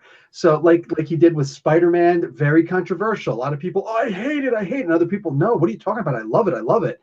But so with Iron Man, the way that I notice with what Slott is doing with Iron Man is he's changing the character and making him a hero. Now, I know this is for a lot of people, they're going to say, what? You got to understand, I have always had it in my mind that the reason why I love Iron Man is because I love to hate Tony Stark. He is pretentious. He's an a-hole. He's the biggest jerk you're ever going to meet. He's everything that you hate in rich people. You know what I'm saying? He's ridiculously good looking. He's like unnaturally good looking, right? Always pulling the honeys. He's got money to burn. He could do whatever he wants whenever he wants. The things that people will hate about the rich, that's what Tony Stark has always been presented as. He could do anything. Hey, he's also in great physical conditioning. He's the guy who'll run a 25K jog just because it was morning time, and then he'll go over and he'll on his own cook the perfect omelet. Like, I can't make a good omelet. My omelet's turned to scrambled eggs, damn it. What the hell is up with that? And he makes the perfect effing omelet. And then he'll fly over to France for an early brunch while he's talking with 6 supermodels. It's like, dude, I hate you so much. I hate you so much for having the life that I want, that I deserve, and that's what made Tony Stark always so appealing to me, is my love to hate him and all the constant screw-ups that he would do. Nobody is more mortal in comic books than Tony Stark. Specifically with his binge drinking, his becoming an alcoholic. There's a hint that pretty soon he's going to go back to that. Dan Slott is going to be exploring his Demon in a Bottle storyline. I'm so looking forward to it, but he's exploring Tony Stark as he was just, after Bendis's run, he got a brand new body, so he's going to take a whole new outlook on life. So he's going to say, you know what? I'm not going to be that jerk that I was before. Here's this guy that I pissed off when I was a kid. Let me give him a job and give him a lot of creative freedom to create what he wants to create, and bring him in on the, not just on the ground floor, bringing him in on the upper deck. The what's his name? The bandit guy? Andy Bang. Bang. There we go. Yeah, he's got like a Vietnamese name. What do you got? Like, he's doing that, and he's being more human and more humane. And I look at it and I can't read it like the old Tony Stark, where it's like, I love to hate this guy. I'm looking at this guy like, damn it, he's actually kind of cool. He's being nice to people. So it's different for me. So I like that. It's keeping me on edge. It's telling me everything you think throw that out. There's a new Iron Man. I dig it. Well, I think Bill, that you're right. I think what's happening here is, well, let's put it another way. The so-called a-hole Tony Stark doesn't really exist so far in Dan Slott's run. We're 4 issues in, and he's dating the Wasp, the original Wasp, Janet Van Dyne. He's recruiting young people with imagination. He wants to protect the rights of robots, and he wants to advance artificial intelligence while also protecting the rights of artificially intelligent creatures like Jocasta and Machine Man. But at the same time, right now things seem to be so happy for him. Issue 4 ends with him kissing Janet Van Dyne. I think this is the calm before the storm, because I think Dan Slott, as you so aptly put it, he put Spider-Man through a lot. He's setting Tony up for a fall, I'm sure. and it's going to be interesting to see exactly how he does. But right now, Tony Stark's life, it really does seem too perfect. I mean, he's not even an a-hole anymore. He's a nice guy, and you know something's going to have to go wrong for this comic book to become a little bit more dramatic, because so far it's been fun, but it hasn't been. I wouldn't say it's been like dire life and death. It's been more fun and adventurous, and I've quite enjoyed it. But it's definitely not along the lines of, there's no darkness to it right now. It seems to be sort of more light and adventurous. No, it's really interesting to hear what you guys are saying about it. So for me, I'm asking strictly to be selfish here. As somebody who's not reading the current Iron Man title, would either of you recommend that I go back, start picking it up, and put in the time to check it out? Not at this point. No, because I don't know what to make of it yet. That's fair. I got to say, it's normally, I will say this: if you want, each individual issue is a one shot. So far, each of the first 4 issues, I think you could just read each issue individually, and I kind of like that aspect of it. So you could probably pick up an individual issue, but there's so many great comic books out there right now, especially by Marvel, that I would agree with Bill that probably maybe waiting till it picks up a bit. I say that a little bit. I feel a little bit bad saying it because I tell you though, if you get like a kid who just wants to read about Iron Man, this is a lot of fun. This is a lot of fun. And Dan Slott really shows his skills with the dialogue. I was really impressed with the dialogue, and the art's really good. But in terms of there's so much competition right now at Marvel. I mean, pick up something by Donny Cates. Dan Slott here is okay, but heck, even Dan Slott's Fantastic Four, I find to be a little bit, meh. Well, speaking of that, do you want to transition into Dan Slott's Fantastic Four? Seems like a good jumping on point. Sure. Yeah. Shoot, my friend. Continue the conversation. Oh, okay. I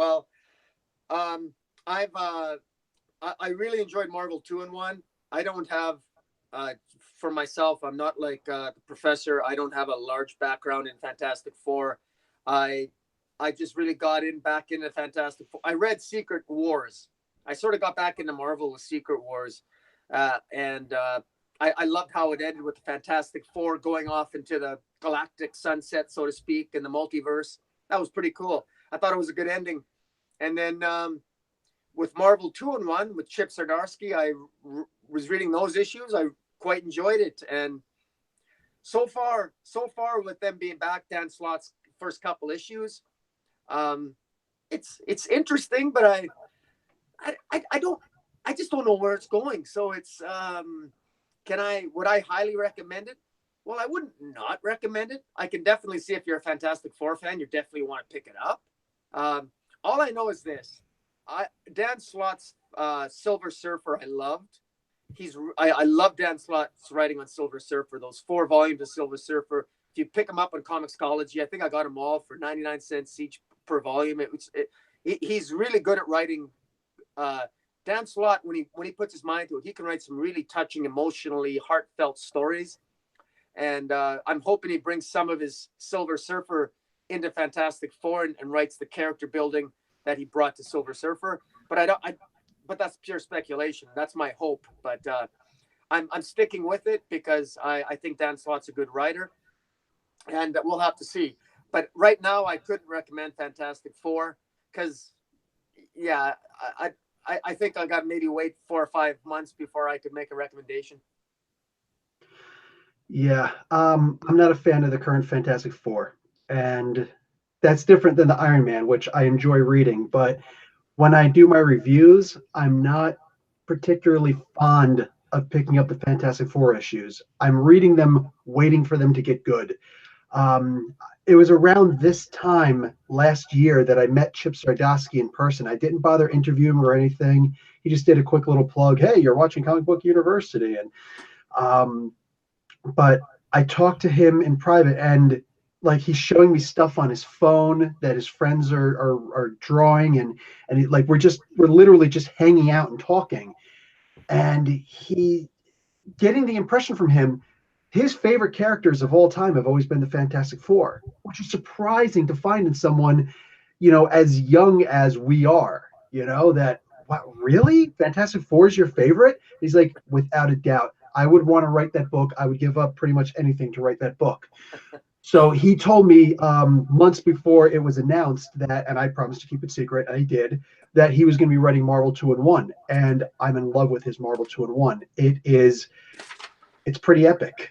You know what I'm saying? The last couple issues weren't that great, but he's also, much like he was in the conundrum when he was writing Peter Parker's Spectacular Spider-Man and Dan Slott was writing Amazing Spider-Man, here's the main title.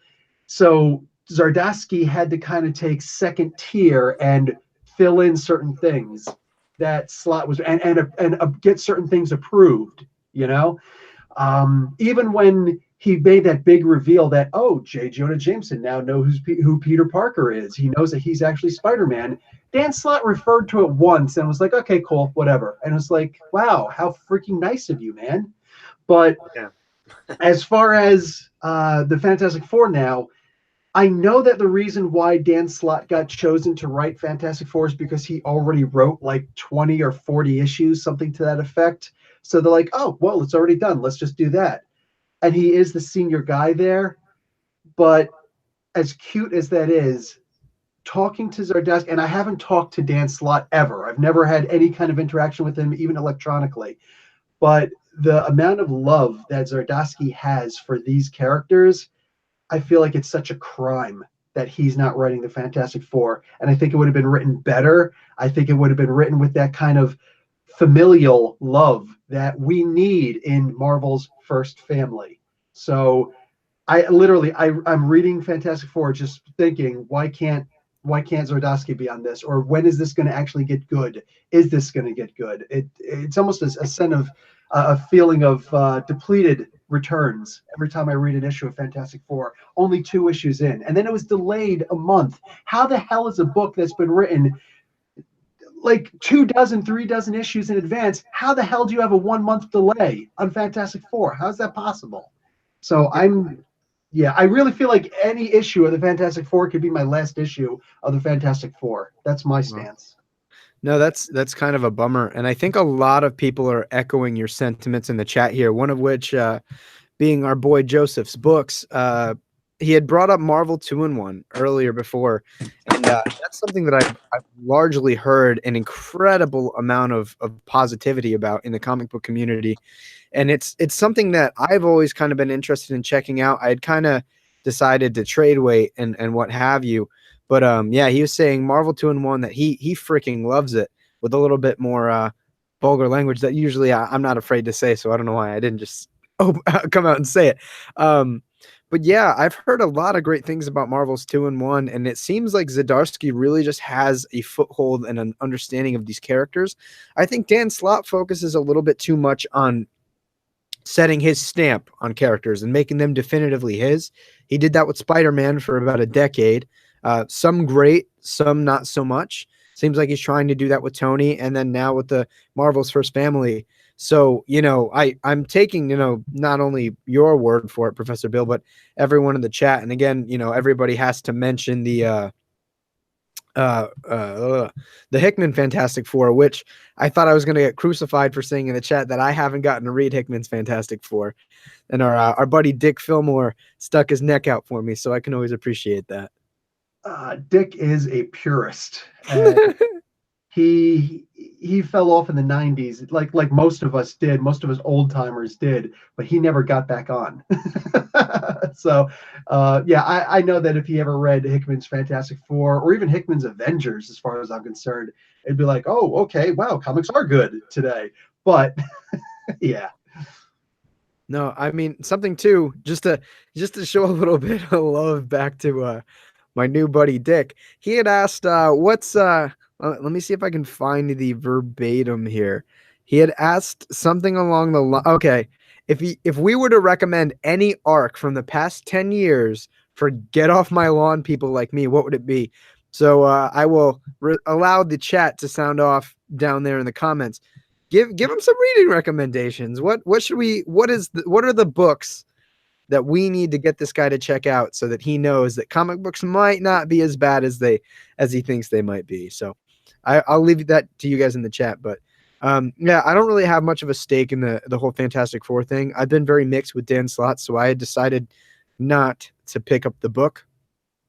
Usually a big indicator was like the huge flushing of variant covers. That's usually like an indicator for a storm coming, with a few exceptions.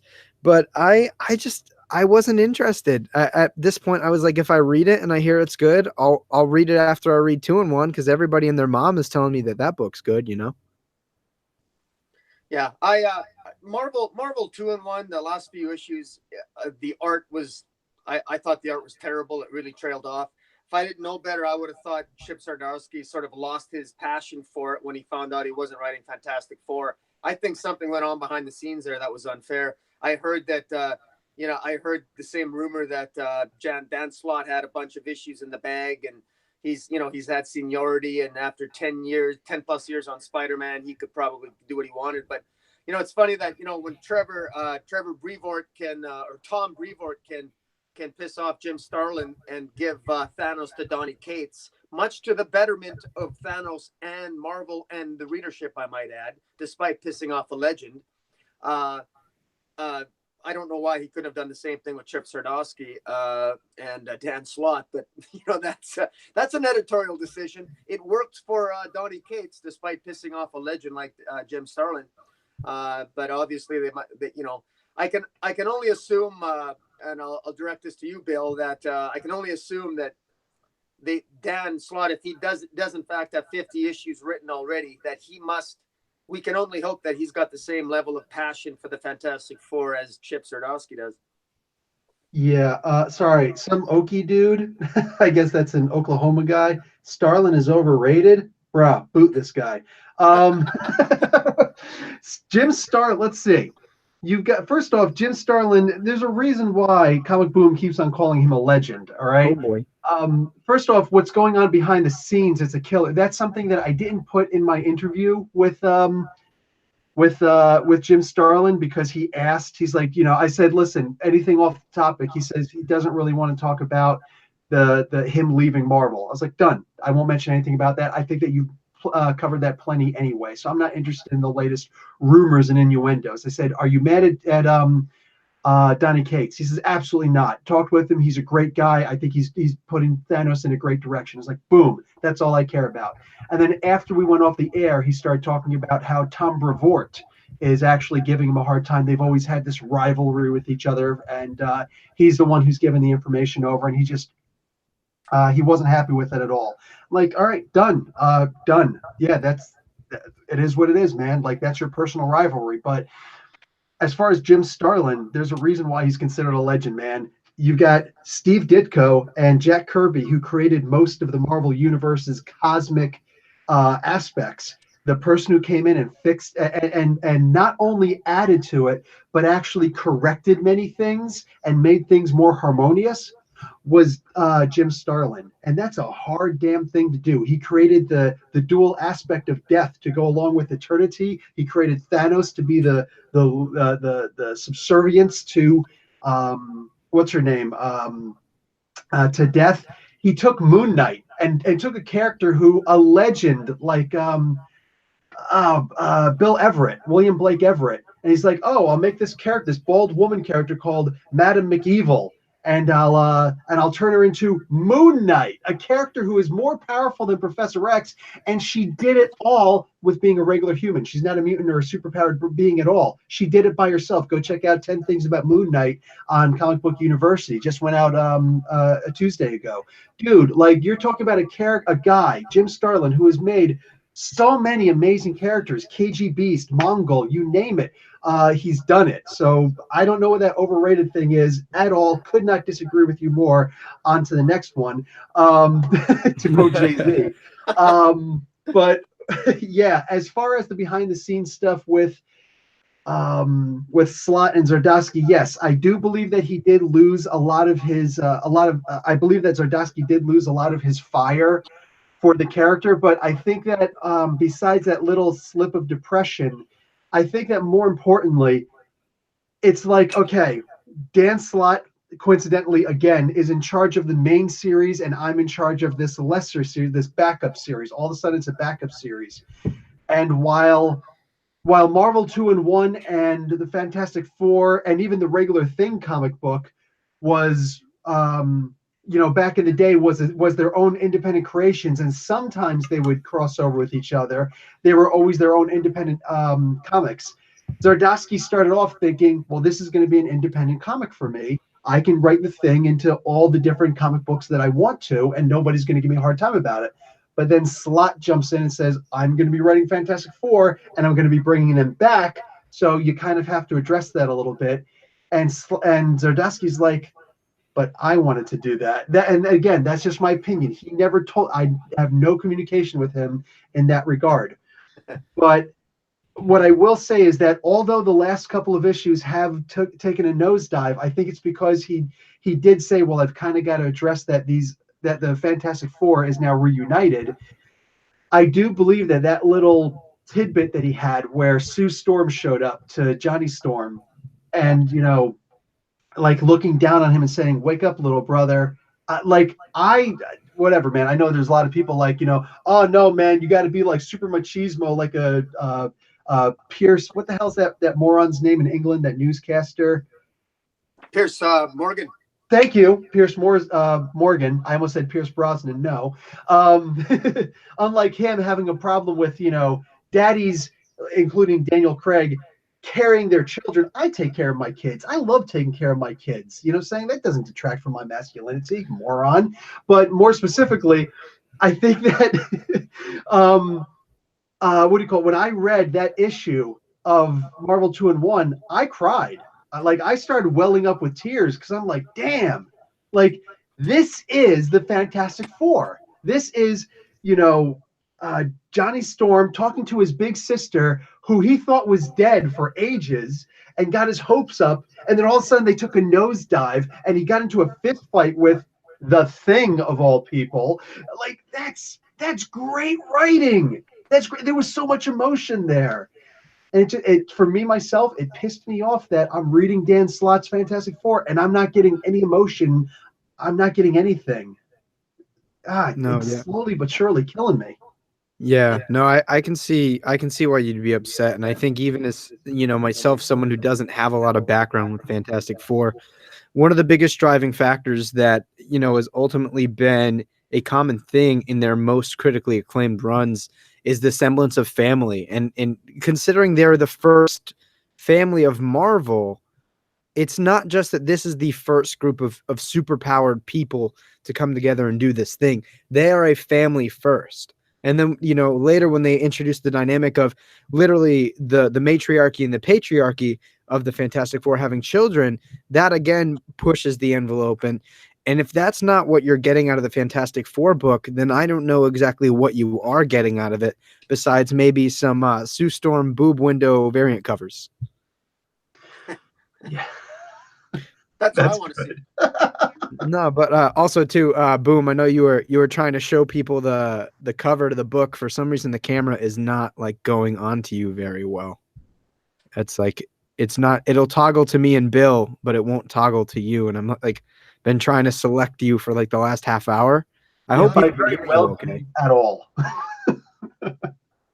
I hope everybody in the chat can hear you okay. Just let me know. I know some people were saying they heard you fine before, but I'm literally like I've been clicking ComicBoom on my Google Hangouts thing here for about a half hour, and it's just not doing some justice. That's all right. I just want to picking up on your theme on family.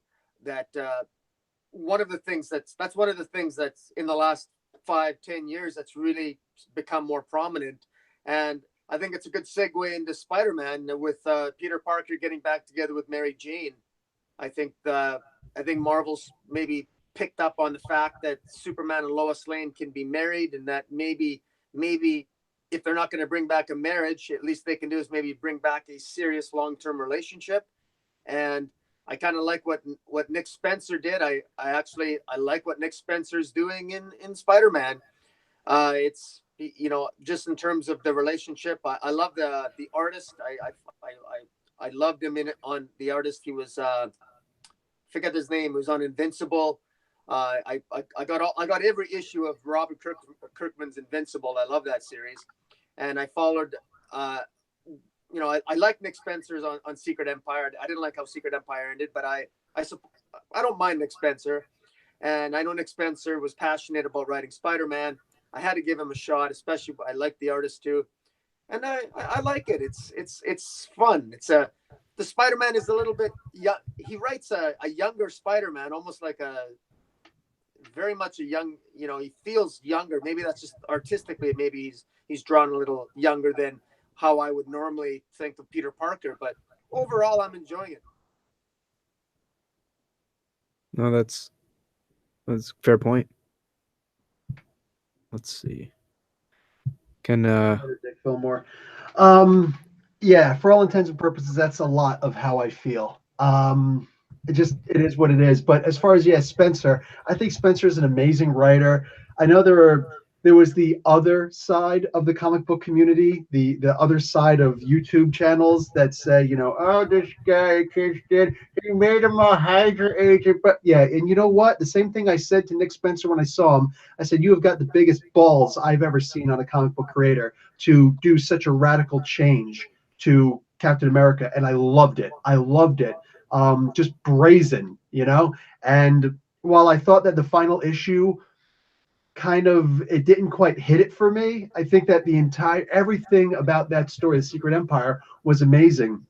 All the tie-ins were amazing. Everything that led up to it, like the Pleasant Hill, all of that, amazing. Yeah. Spencer is an incredible writer. And now what he's doing with Amazing Spider-Man, yeah, he took this character who was just the former CEO of an entire company. I mean, one of the most important people in the world, right, with webware and all that stuff. And he transitioned and gave him 2 roommates, including Boomerang, of all characters, such a C-list hero, D-list villain, I should say, you know? And all of a sudden, like, he's hanging out in the bar with no name, and he's doing trivia, and like Spider-Man trivia, which that's so cheating. But like he's like, it's amazing. It's amazing to quote. It's such a fantastic story that he does feel younger, even though we know he's not. It's literally, it's winding back the hands of time on Peter Parker, which is something that so many writers have tried to do for the longest time. You know, ever since for crying out loud, Joe Quesada turned around and had Mephisto make a deal and steal his marriage. We got to get him unmarried and make him younger again because blah blah blah. Well, Nick Spencer actually did it, and there was no deal with the devil. You know, that's a good point. Yeah, amazing writing. No, that's awesome. I think I read like the first 2 or 3 issues of Amazing Spider-Man, and I largely was enjoying it. I think one of the strengths of Peter Parker is just bringing him back to being a guy that swings around New York City, you know, and brings about, you know, his social status and what he does as Peter Parker in conjunction with Spider-Man. Nick Spencer, you know, kind of tailing off of what you guys were saying about Secret Empire, and I had mentioned it earlier. Well, I don't love the execution of Secret Empire. I love the implications and the consequences that it had for the Marvel Universe as a whole. We're seeing it in Captain America, you know, as a big thing. We're seeing it in this new Punisher book by Matthew Rosenberg, which is awesome, by the way. And then, you know, amongst a number of other books, what happened there is affecting the greater scheme of the Marvel Universe. And that's kind of, you know, you don't want events to go unnoticed, or else why the hell is it an event? In Spider-Man, you know, like I said, I'm a little bit behind, so I'm not going to talk too much on the plot, but by way of the character, I think he's fundamentally showing us that he knows Peter, and he's bringing, you know, the relationship back with Mary Jane, which everybody's been asking for ever. Okay. That's that's what Peter Parker is. You know what I mean? And I think too there were early implications that Nick Spencer understands the Spider-Man mythos. If you look at his, what was it? The Superior Foes of Spider-Man, was it? Yes. Yeah. That book was funny as hell. Mhm. That, like, when I started reading comic books, really getting into comic books, I started reading Superior Spider-Man and then going into that. And, you know, when Nick Spencer kind of really started getting a little bit bigger on the rap sheet of comic book writers, I was like, I know this name. I don't quite remember what he's from. And then reading his Spider-Man, I'm like, wait a minute. Like, this is that guy. This is that guy that I was saying should be writing Spider-Man like 3-4 years ago. So, and not to mention Ryan Otley's art, you know, is spectacular. You know, I think in terms of like the super modern Spider-Man artists, you know, he's up there with like Ryan Stegman and the greater lot of people like that. So, you know, I don't have a hell of a lot to say on Spider-Man, but overall, I like what he's doing with Peter, and I think that he's kind of bringing him back to his roots and keeping things fresh at the same time. Well, paying attention to what you said, he's doing a great job with Peter. That's important because in the previous 2 issues of Amazing Spider-Man, we saw Spider-Man in costume once, and it was for maybe 1 panel. It might have been 2 panels. I think it might have been 2 panels. It's all been Peter. And when I talk about it in my reviews, people comment afterwards, holy crap, I didn't even realize that Spider-Man wasn't in this. It was only Peter. And it's like, yeah, that is an incredible writing. You know? Yeah. One of the things that I noticed, though, is, and maybe it's just me, but as much as I've been enjoying Spider-Man, I admit I haven't been reviewing it, and I don't, not that it doesn't deserve to be reviewed, but I don't actually feel a lot of people are talking about it. It doesn't seem to be on the Marvel PR radar so much. Even Marvel advertising doesn't seem to. They seem to be focused on pushing Extermination, pushing their X-Men Disassembled, pushing their Infinity Wars. Nick Spencer's, you know, he's off the radar on Twitter, and he's also off the radar as a writer on Amazing Spider-Man. And I think it's probably a little bit unfair if given the quality of the writing. No, that's fair. That's fair for sure. I mean, you know, I can't reiterate enough that I think fundamentally he understands Peter Parker and Spider-Man and how, you know, intrinsically, I think the relationship between Peter and his, you know, the mantle of Spider-Man play a different relationship, unlike most other heroes and their superhero mantles. So, you know, once you get the fundamentals down with the character, it's really only building a story around said character, you know, that'll move it forward. And it seems like what he's doing here. Like I said, I'm only like 2 issues in, but you know, I hopefully this conversation on my Wii channel will stimulate some sort of discussion on Amazing Spider-Man, and hopefully it gets some of the love that it deserves. As far as the better than Watchmen statement, that's something that Ryan Stegman said in Venom. He just made the comment, it's better than Watchmen. And a bunch of us on Twitter have been, you know, cracking jokes back and forth about, you know, holy crap. I talked with Donny Cates about it on my interview. And he's just like, yeah, dude, you can't get, what is it? CB Sobalski is asking, no, Joe Quesada said, dude, how can we reenact that marketing for some of these other comic books that we're doing? Like, there's no way you can, because you can't clone Ryan Stegman. That's all him. So the better than Watchmen thing, like, that's just such great, stupid marketing. It's hysterical. No, yeah, there was also that didn't Donny Cates like meet up with Alan Moore, and then he put a picture out on Twitter saying it's like, yeah, we agreed.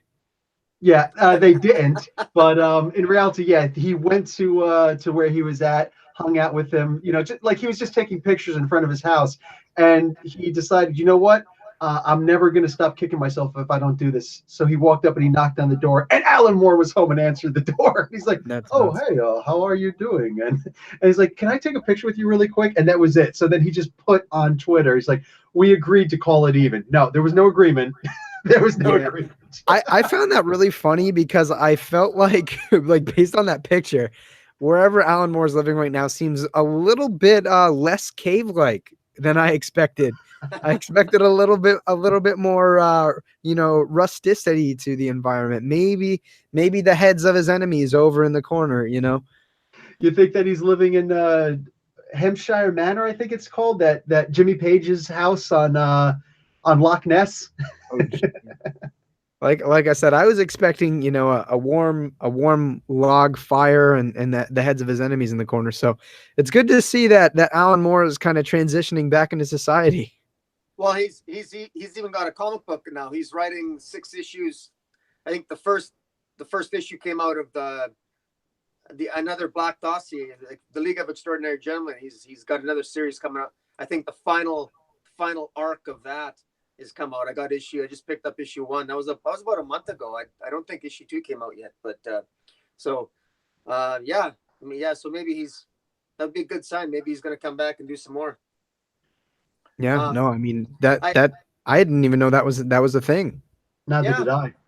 Yeah, no, it's well, I'll have to I probably have it within reach here, but maybe I'll reach for it in a bit. But I just wanted to quickly add that if 2017 was all about Mark Waid and Tom Brevoort and Nick Spencer riling up the internet and causing all kinds of political controversy in comic books, what Marvel is doing better, aside from some minor hiccups in 2018, is that, and you guys mentioned it, the Ryan Stegman, the Donny Cates, the Kelly Thompson, the Gail Simone, they're very active on Twitter, and it's usually very positive feedback. They talk well of each other. They talk comic books all the time. It's very positive feedback. They're diplomatic. That's one thing that Marvel, I think it's worth noting, that not only are their comic books better in 2018 overall, but I think their social media interaction is better overall, notwithstanding Chuck Wendig's, perhaps latest hiccup. I think overall, I think Marvel has learned some lessons in terms of social media interaction than last year. No, I'd agree that I guess the social standing of Marvel is definitely much better than what it was a year ago, 2 years ago. And even just looking at what the company was doing, not just the creators.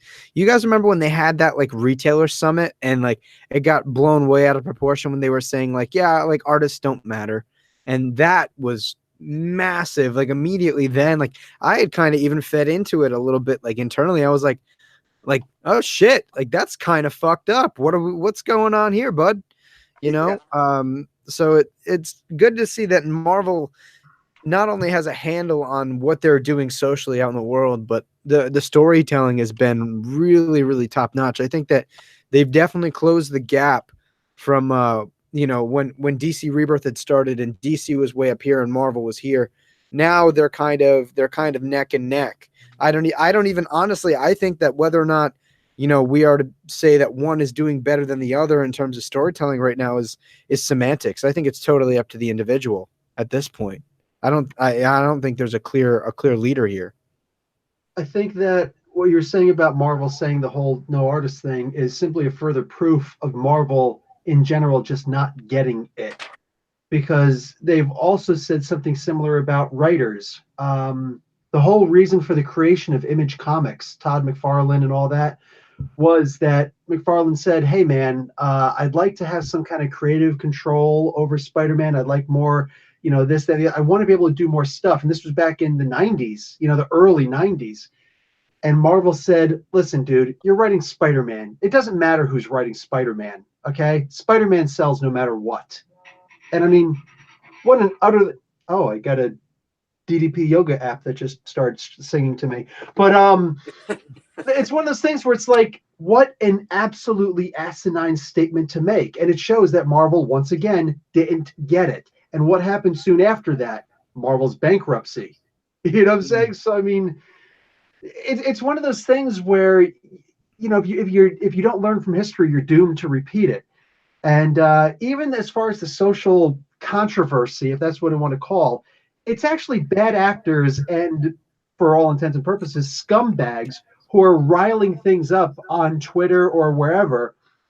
and then turning around and screaming, you know, and then what happens? Obviously, you're gonna, if I'm walking down the street and somebody starts saying, hey, you know, you suck, you're whatever, and I try to walk away, but like they can't win. If they block these people, they get attacked for blocking. If they respond, they get attacked for block. Like these are just a bunch of little weaklings who like to say, who like to make an attack, and then when somebody claps back, when they get any kind of clap back, they right away start playing victim. Oh, he said mean things about me. You bunch of little freaking sissies. So that's the way I look at it. But as far as, I come from a time, dude, when like I volunteered to join the Army in 1993. You know what I'm saying? And the Army was something where if you went in there, your man card was solidified from that point on. And you never turned around and claimed victim for anything. Biggest wussy on the face of the planet. If you ever try to say, he said mean things, and that's just, I was attacked, and I've got, you don't have enemies. Enemies are on the other side of you with a freaking gun. So even the stupid semantics that are being said, like, come on, man. It's so weak. It's mind-numbing. But that being said, can you tell that I'm really bothered by the nonsense? So God forbid, like, so these writers and these artists, and it's mostly the writers, but all the people on Marvel's side who are being attacked, it's like, dude, so I can't block you. I can't tell you to shut up. I can't call you a mother effer. What can I do? Oh, you can't win. It's a losing situation. So, I mean, you know, as far as Chuck Wendig being fired, I honestly think that this is a fault on Marvel. As far as James Gunn being fired, I think this is a fault on Disney. It's more like, you know, your boss is saying, no, you can't win. The customer's always right. And no, the customer isn't always right. Sometimes it's an a-hole. So that's just how I feel on that regard. But yeah. Marvel, yeah, they never really seem to learn their lesson. And that's an issue that I've always had with the company as a whole. No, I don't think, I mean, I couldn't put it any better than you did right there, you know. Also, to be known, Comic Book University now validates man cards, just to let you all know. But putting that aside, you know, I think that men validate their own man cards. Philosophy can also be found over at Comic Book University. Plug. But you know, that's there. Yeah, I can't really say anything without reiterating what Bill just said there.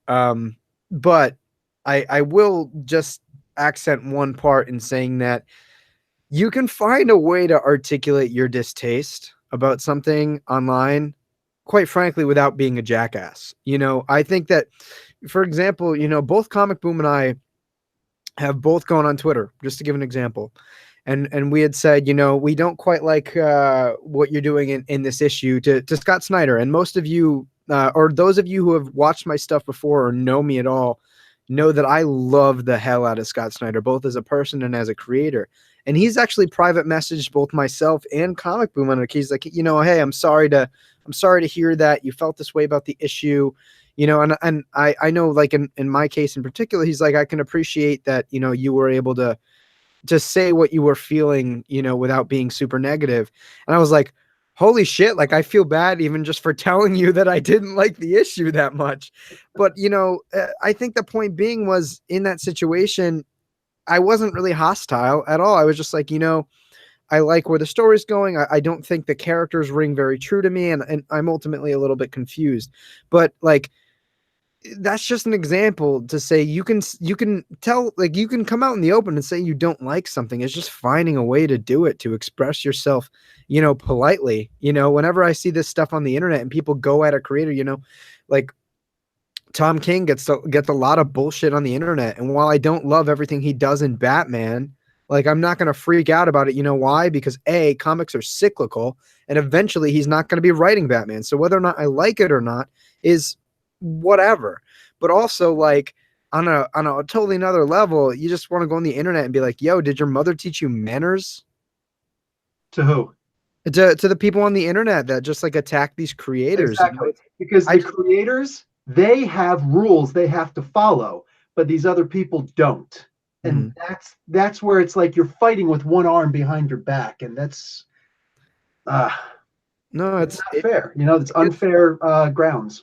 It gets ridiculous, because ultimately these creators, at least the good ones, are the ones that have a stake in the echelon of comic book storytelling, are the ones that make themselves vulnerable in these books. And if you're being a jackass about them doing that, then just don't buy the book. Ultimately, your vote in what's going on at these publishing companies is in your money. Your dollar is your ballot. So if you don't want to read it, then stop reading it. For example, I've had a lot of ups and downs again with Tom King's Batman. There's stuff I love and there's stuff I really don't like, but I've been vocal on both accounts. You know what I mean? I've been able to say, I don't like this, but you know what? Tom King, you're still cool people. I saw him in New York, a couple weeks ago at New York Comic Con, and I was like, he was, because I've talked to him before and he happened to remember me, and he was like, well, what'd you think about this arc? I was like, I didn't love it. It just, that character didn't feel like the character that I know and love. But you know what? I liked what you did in this other thing. I think that you understand this character, and I think that you understand how this plays out. But ultimately, it's just like they're people. Like, they're not these machines that tune out stories. They're people that are either trying to take something that they love and build upon it, or put themselves into a story, and or some combination of the two. So going out on the internet and blasting somebody for something in a story is just, it's way too much for me. Yeah, and they're not making $1 million off of what they do, for crying out loud. Like, they're struggling to make a living. A lot of these guys are working 2 jobs and whatnot. And even more on that is the idea that they're actually giving us access to themselves. How many people actually have access to talk to Margaret Weiss and Tracy Hickman and R.A. Salvatore and all of these other, great writers who write novels and things like that? How about your favorite TV show and things like that? How many of them actually make themselves available? So, these people who make themselves available to us to talk, when people turn around and start abusing this privilege, and then they lose the privilege, there you go. Now, here I am taking away the man cards again. he taketh just as fast as he giveth. What Professor Bill giveth, so too does he taketh away. It comes down to integrity, and there's a great thing about integrity. If you have it, you don't need anything else, and if you don't have it, it doesn't matter what else you do have. And that's, some creators have it, some don't. Some readers and fans have it, some don't. Somebody in the chat, some Okie dude asked, about Comic Skate opinions. I don't think that we necessarily want to talk about Comic Skate, because that's a whole quagmire. But we sort of hinted at it, and the bottom line is, all of us. I mean, I find it ironic. I mean, I could so easily talk about Comic Skate and go on and on and on, but to be honest with you, I just don't see the point.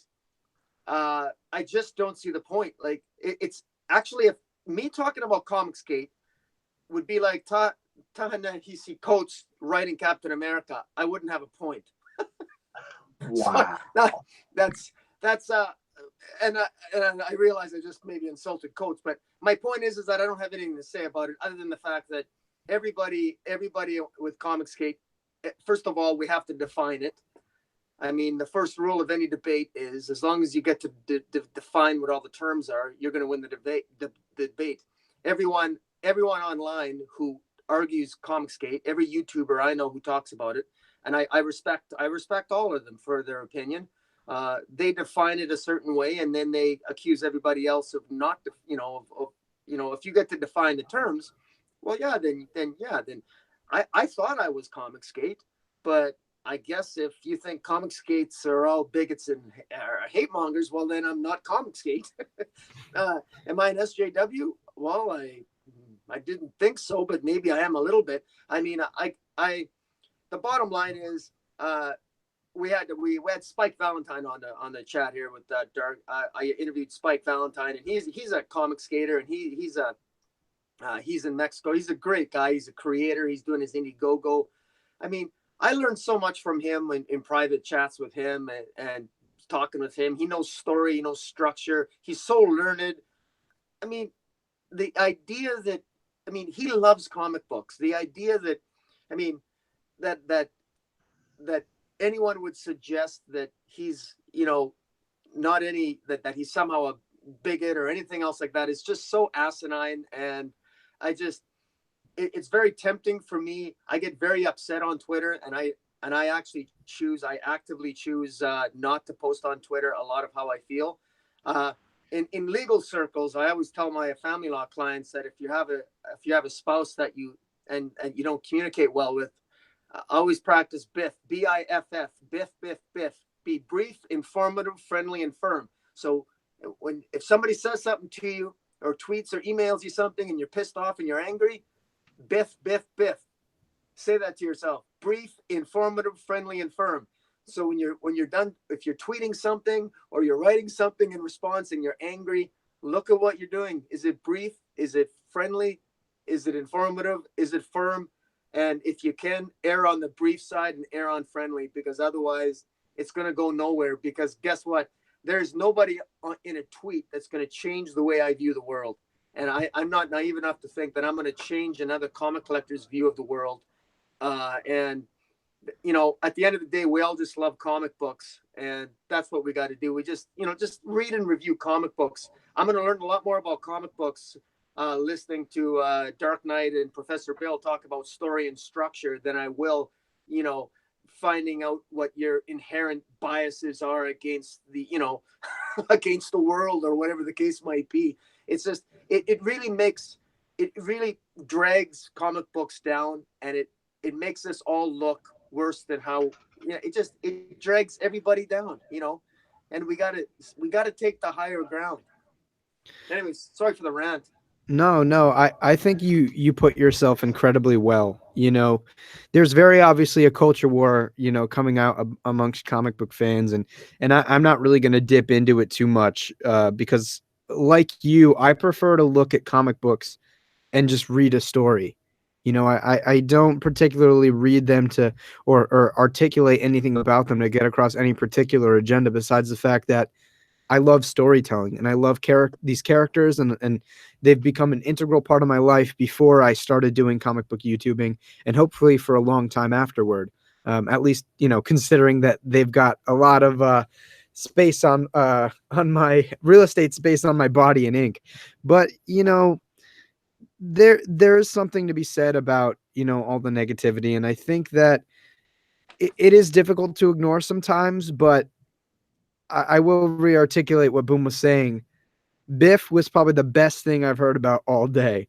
I think just, you know, you can articulate an opinion, and again, this all ties into what, you know, Bill and I were ranting about earlier. You can articulate your opinion in a polite way. You're not allowed to not have an opinion, and that's not what we're saying, and that's not what anybody should be saying, because that dwells on a certain level of you know, I guess fascism in a sense, a social fascism. But, you know, it is something that needed to be addressed, and I'll kind of leave it there. You know, boom, you said it better than I ever could have, and I'm not going to really allow myself to ramble on about it. But I will say, on a totally secondary note, I could feel that Captain America shade all the way over here on the East Coast. My plants withered and died. It was so damn dark. There was zero photosynthesis. Zero photosynthesis. Oh my God. If man, I keep joking that like on all these live streams, we come up with all these sayings that we should like write down. Like if we were all to eventually make like shirts or merchandise for our channel, like one of them, zero photosynthesis. That's it. Yeah. But no, that's Hold on. Tatiana Watson, just I guess that's Mary J. Watson's sister. You got 101 subs now, man. You just broke 100 subs. oh shit. Thanks, guys. I appreciate that. That's awesome. I'm very thankful. You guys caught like it's weird. I don't have time to like mull over and think about a reaction besides smile like a goof. But thank you guys so much for that. I know it's not anything crazy, but it means a lot to me that you guys you know, you guys take the time to watch my stuff and listen to all the random stuff that I have to ramble about, because it's not particularly great over anything else that you could be doing at any given moment. So thank you guys so much for choosing to stick with me and hopefully enjoying my content. I assume that's why you clicked that red button. But thank you guys, and I'm glad that Bill and Comic Boom were here for that to happen. Yeah, I think that if you keep going the way that you're going, your content's going to get enough people showing up. You I appreciate that. found your voice a lot earlier than I found my voice. I appreciate that, Bill. It means a lot. Without me getting too sappy and throwing away my validated man card, I really do appreciate that. I'll still give you a man hug, a bro hug. I'll take. Anyway, speaking of the hammer falling, oh, look what I just did. Thor. Oh, drops the mic and/or metaphorical hammer. So Thor, what's up with Thor? I think that what's going on now. Actually, I'm going to preface this. When people were giving Dick Fillmore earlier in the chat some recommendations for reading, I saw a couple people. Suggesting Jason Aaron's Thor, and I don't disagree with that. No, at all. Jason and even Tatiana in the chat was irking for some Jason Aaron Thor conversation. For those of you that don't know, Jason Aaron's been writing Thor for more than half a decade now, and it's been pretty stellar. I will say that again, I had kind of come late to the Marvel comics party and comic books in general. I didn't start reading comics really till I was 15. And for me, I largely didn't care about Thor. I honestly, I hadn't watched any of the Thor movies until after I had read Thor comics because I just didn't care about Thor. I thought, from the outside, he's boring. He's just this big blonde playboy that speaks in these old-fashioned grammatical tongues. But it's awesome. It's freaking awesome. The universe building and the craftsmanship that's going into what Jason Aaron's been doing on Thor for the last 5, 6, 7 years is amazing. And I think that this is kind of going to be, and whether or not, somebody thinks it's of the same quality is semantic, but this is going to be Marvel's equivalent to Jeff Johns building the Green Lantern mythos, I think. What he's been doing with Thor is nothing less of an accomplishment than what Jeff Johns was doing and building the Green Lantern mythos to be its own. I don't want to say standalone, but you could delve into the Green Lantern mythos for years and still find you have more and more stories to tell. And I feel like that's what we're getting out of Thor even now. Yeah. I was fortunate enough to jump onto Thor during Walter Simonson's run, which is, you ask people about Walter Simonson's run on Thor, and people will often tell you it is the greatest run on comic books ever. So not just on Thor, but on all comic books. His very first issue introduced Beta Ray Thor, which is still one of the most enduring and endearing characters ever. He did things with Thor that nobody ever thought that somebody could or should. It's the Thor that everybody, yes, some Oki, he wrote and drew it until later on. I think Buscema jumped on it afterwards. But jumped on drawing it also. But he made Thor into something that everybody didn't know that they wanted. It's a Thor nobody asked for, but man, it was amazing. And then afterwards, it just kind of fell off. He had I think 5 years on it, or maybe I think it was only 2 years, whatever it was. It just kind of fell. Somebody else took over, and then other people took over, and it was just kind of nobody really knew what to do with it. But Jason Aaron staying on Thor for so long and making it his own, that was pretty damned impressive. We are mostly supposed to be talking about Fresh Start, but obviously the Comic Gates sidebar kind of took us all over the place. So I'll say that with Fresh Start, I didn't like how it worked immediately. I actually fell off of it with issue 2 or 3, I think issue 3. But then when I talked to Donnie Cates, he's like, "Oh no, stay on it," because he and Aaron have been talking and he knows what's coming up. So it's like, all right, fine, I'll stay on it. And I'm glad I have, because it is weird. It is kind of jumping all over the place. If you guys are familiar with Christopher Priest, when he did his run on Black Panther, mm-hmm. It was one of those kind of comic titles that he would go over here and he'd go over there, and oh, now I'm in the future. Okay, I'm going to give you this brief little thing. You're like, I have no idea what I just read, and then 2 issues later he revisits that, and it's like, oh wow, that was pretty impressive. Okay, now I get it. So you can't read his stuff in chronological order, and I'm realizing that's actually the way he writes, because he's currently doing Deathstroke, and I just jumped on Deathstroke briefly for the Batman versus Deathstroke thing, and I had no idea what the hell was going on, because there was too much all over the place. So I know I'd have to go back to issue 1 and start reading from there. That's the way that Priest writes, and that is currently the way that Aaron is right, that Jason Aaron is writing. While he didn't write that way before with Thor, that's the way he's writing for Fresh Start Thor. Yeah. And it's interesting and it's new, but it is showing me that he has the ability to write in so many different forms, which is something that most people can't do. Usually you jump on a book and without reading the titles, the credits, you can say, oh, this is definitely a Hickman story, or this sounds like a Hickman story. You can't lock on to anything that Aaron does and say, oh, this is an Aaron story, or he writes this like Aaron. You can say he writes it like when Aaron was writing in this year or on that title, but Aaron is very fluid. He has the ability to be like, not necessarily a chameleon, but he can take on so many different aspects of writing, and all of it is great. All of it's good. It just might take a couple of seconds to get into it, So I did jump back on Thor again, and it was really good. It was really good. So yeah, you have to give credit to everything that Aaron's done. Tatiana mentioned that he is going to be doing Conan the Barbarian. As soon as I heard that, I'm like, holy crap, you couldn't have possibly asked for a better writer, to jump on Conan. So yeah, I'm just going to stand back and actually be impressed by how he writes, what he's writing, and just his mind.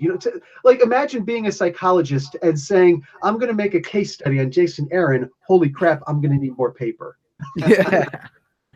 No, for sure. Jason, Go ahead, Comic Boom. Yeah, Jason Aaron is he impresses the hell out of me. His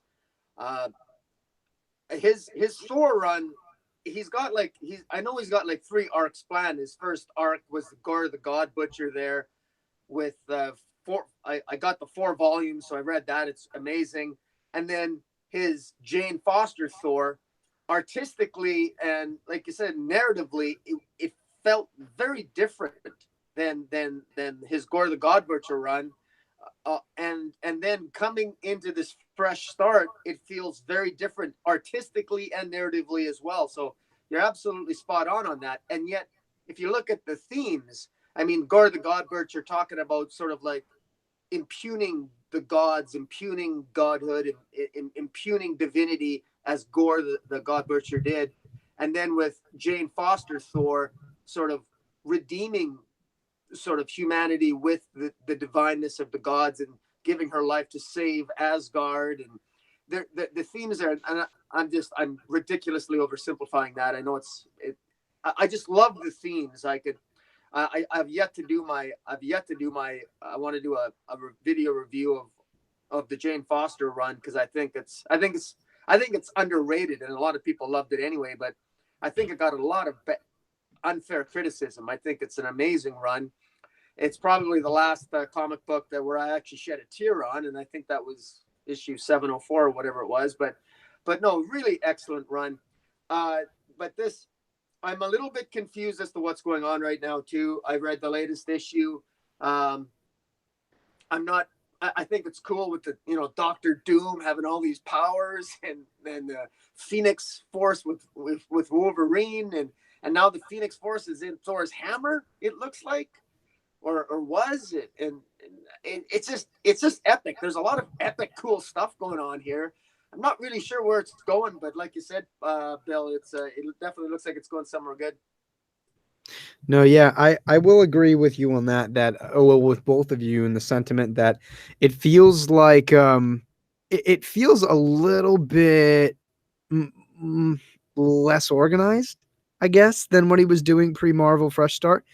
I will say that based on the merits of what I've read of Jason Aaron's Thor before, I'm giving it more time, but I do love kind of the craziness of it. It's a cool palette cleanser because as great as what Jason Aaron was doing before, it was very consistent throughout a good majority of his run. So it's kind of cool to see that Jason Aaron is stepping out of his comfort zone and trying some new storytelling strategies and kind of making it crazy and bombastic, especially with spoiler, like them, there was like this fire goblin runaway train, and inside of it was Hela, and you get introduced or reintroduced to Odin's other son, and it's just a good freaking time, man. I think that as much as I'm the type of person that like kind of looks like a snob about comic books and is like, yes, the thematics of humanity and blah blah blah, this, that, and the other thing, it's a damn fun book, man. And like Mike Del Mundo's art, I feel like for the tone of what he's been doing right now is really appropriate. I think that it's just fun, it's bright, it's colorful, it's just it's a good time. Yeah, no, absolutely, it really is. I want him to get his hammer back. My big thing, I want Moldener to return. I want the hammer to return. In its original form. So I don't know. I hope that happens at some point. Of course, eventually it will, and he does show by having that future thing with Phoenix Wolverine that he will get Mjolnir back as a whole. But yeah, it's one of those things like, how will it happen? He also gets his regular arm back too. So yeah, true. Yeah. Very, very true. Yeah, I mean that's really Thor. It's I think Thor was like one of the later books to hit the renumber for Marvel Fresh Start. It's only on like 4 issues right now, as far as I understand. So we haven't seen a hell of a lot, but it's a crazy ride and it's a lot of fun. So if you guys are interested, I'm kind of going to be that jackass to say go back and start from the beginning of Jason Aaron's Thor run. You definitely won't regret it, starting with God Butcher. And if you either don't really have like the real estate space at your place, or you don't really feel like spending a shit ton of money, man, like Comixology every once in a while will have these crazy Marvel sales. That's how I really got into his Thor run. And I will say I'm usually like a floppy guy through and through, like single issues, but like you can get some pretty gnarly sales. So if you haven't, go check it out. And if you're remotely interested, I think that the other 2 gentlemen here with me will agree. If you're interested, go start from the beginning of his Thor run. Yeah. But let me see here. Something I did want to briefly bring up because I actually read through it today. Have you guys started reading the new Punisher series by Matthew Rosenberg? I've been reading Punisher since right before he jumped on. Yeah. So the Fresh Start is. It's funny. Fresh Start is more of it's like a false flag operation. All this stuff was already in plan for a while. The Marvel 1 million BC, the Avengers 1 million BC, that had already been established with Legacy. So that was before CB Cebulski jumped on. That was just an excuse to say, hey man, we're going to start at issue 1s again, when just 8 months prior they'd started issue 1s. So yeah, nothing like that can really be attributed to Fresh Start. More than that, I'm really upset that the Ta-Nehisi Coates and Leonard Kirk run of Black Panther ended so that they could jump on this new version of Black Panther, the Intergalactic Empire. Because I knew we were going to get that soon, but I didn't want it to interrupt, because that was a great story. It ended on such a great story arc. I'm really bothered by that. Adversary from the Mutant Massacre, if anybody remembers that. Or excuse me, the Fall of the Mutants from the X-Men with the Siege Perilous. Adversary returned to comics. It's like, holy crap. And Leonard Kirk was going to draw a whole new version of Adversary. Like he was going to make him very different looking, and we never got to see that. And I'm really sad at that, But as far as shoot, did I really just lose my train of thought?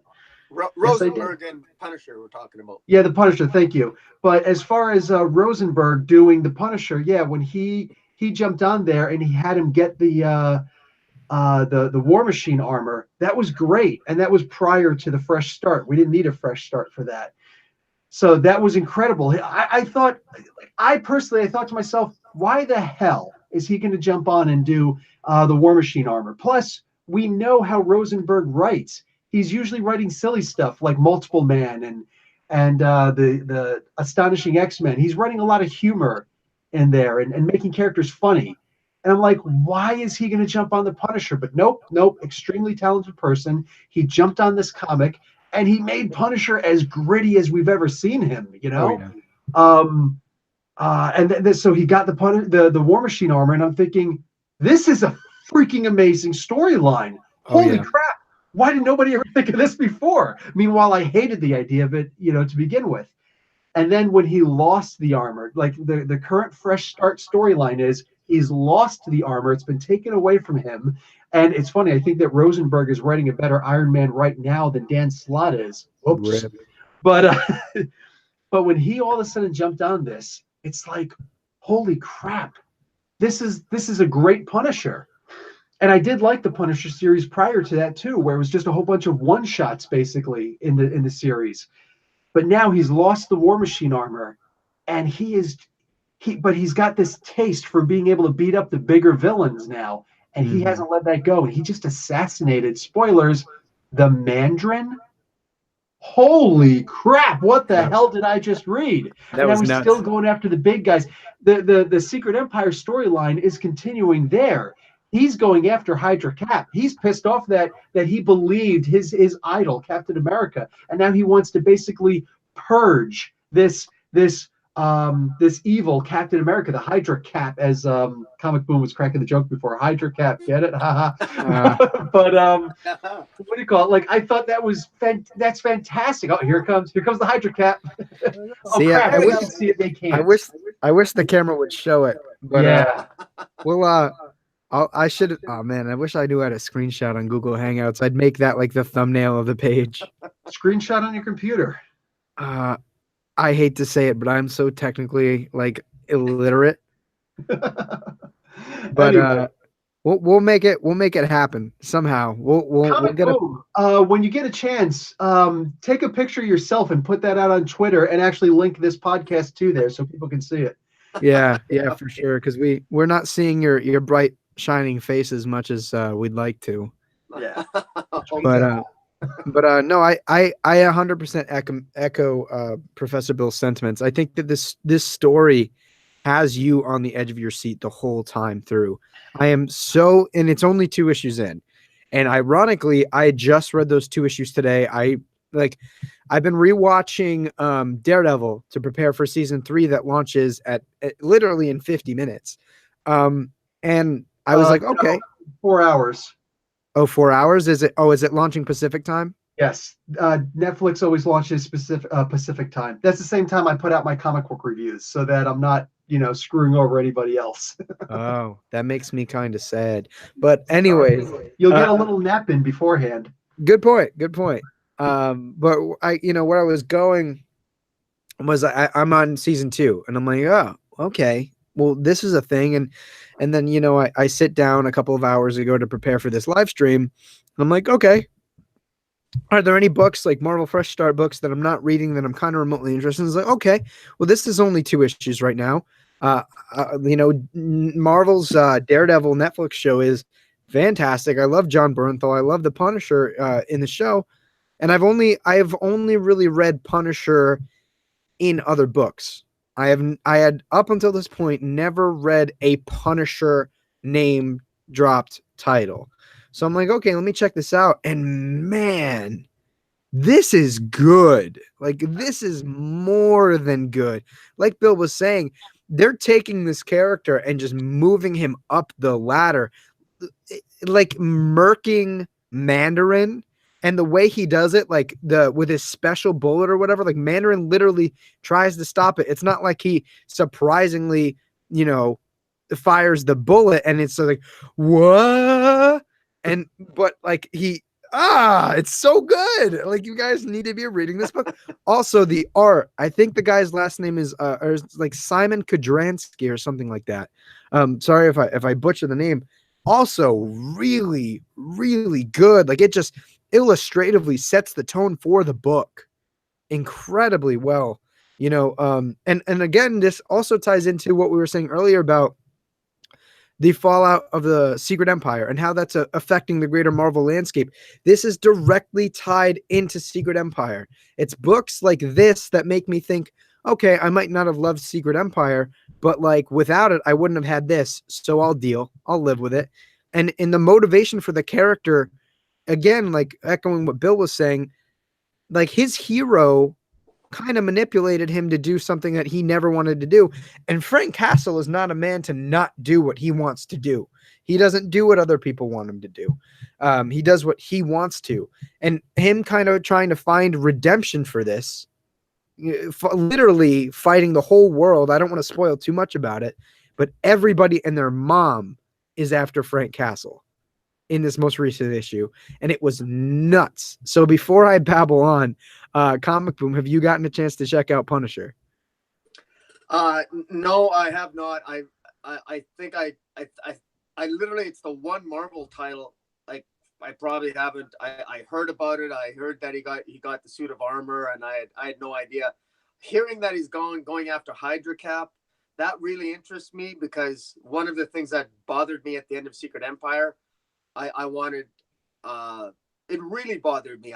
I enjoyed the journey of Secret Empire, but it bothered me the ending. I really think Hydra Cap, the fact that Hydra Cap lived and survived the end, and that he wasn't killed, really bothered me. Really, really bothered me. He should have disappeared from existence. His continued existence just bothered me. Just, anyways. So the thought that, I have to be honest, the thought of the Punisher killing Hydra Cap puts a smile on my face. I really think Marvel, I hope Marvel goes there, just so that they could end it. And I would, I'm definitely going to check out, you guys have got me interested in it. I'm definitely going to, I'll pick up the trade and I'll check out Punisher. But yeah, the thought of Hydra Cap being killed by Frank Castle, I think that's awesome.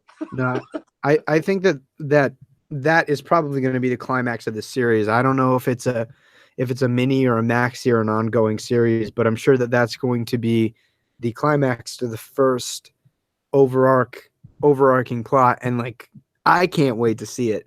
Literally, like, it's going to be Steve Rogers versus Frank Castle, no holds barred between either one of them. Like, as much as there's this cool thematic about, I don't want to say father figures, but like the idol complexes between the idea and the ideological person is nuts. But like, bruh, we're gonna see Steve Rogers versus Frank Castle, like no holds barred, no arm behind anybody's back, like knockdown, drag 'em out brawl. And if Simon Kodransky is drawing it, there's nothing else to be said besides the fact that I'm going to be sitting here in my office chair reading that. Yeah, there's been a couple of comics that have addressed the Secret Empire since. What's Jerry Duggan was writing Deadpool, which the definitive Deadpool, in my opinion. Such an amazing Deadpool writer. He actually had Deadpool going after Hydra Cap also. He went and he's like, I'm going to come in here. I'm going to take something from you every day. This week, it's going to be your toilet. Enjoy pooping on the floor, Hydra Cap. And then he left. It's like, dude, that's freaking hysterical. That's awesome. But now Scotty Young has taken over, and I'm just not into this Scotty Young. With Deadpool, you can get Deadpool fatigue, and I got Deadpool fatigue, so I need to step away for a little while, build up my immunity again. But I do believe that Rosenberg, on Punisher is the spiritual successor for the Secret Empire in so many ways. And yeah, the art, I am going to be a bit pretentious here. The art is such that it's not giving you a goddamn thing. Well, a lot of times people say, oh, the pencils are so clear and the art, the colors are so vibrant. No, not in here. It is sloppy and it is messy. And you know what it reminds me of? The fog of war. Right?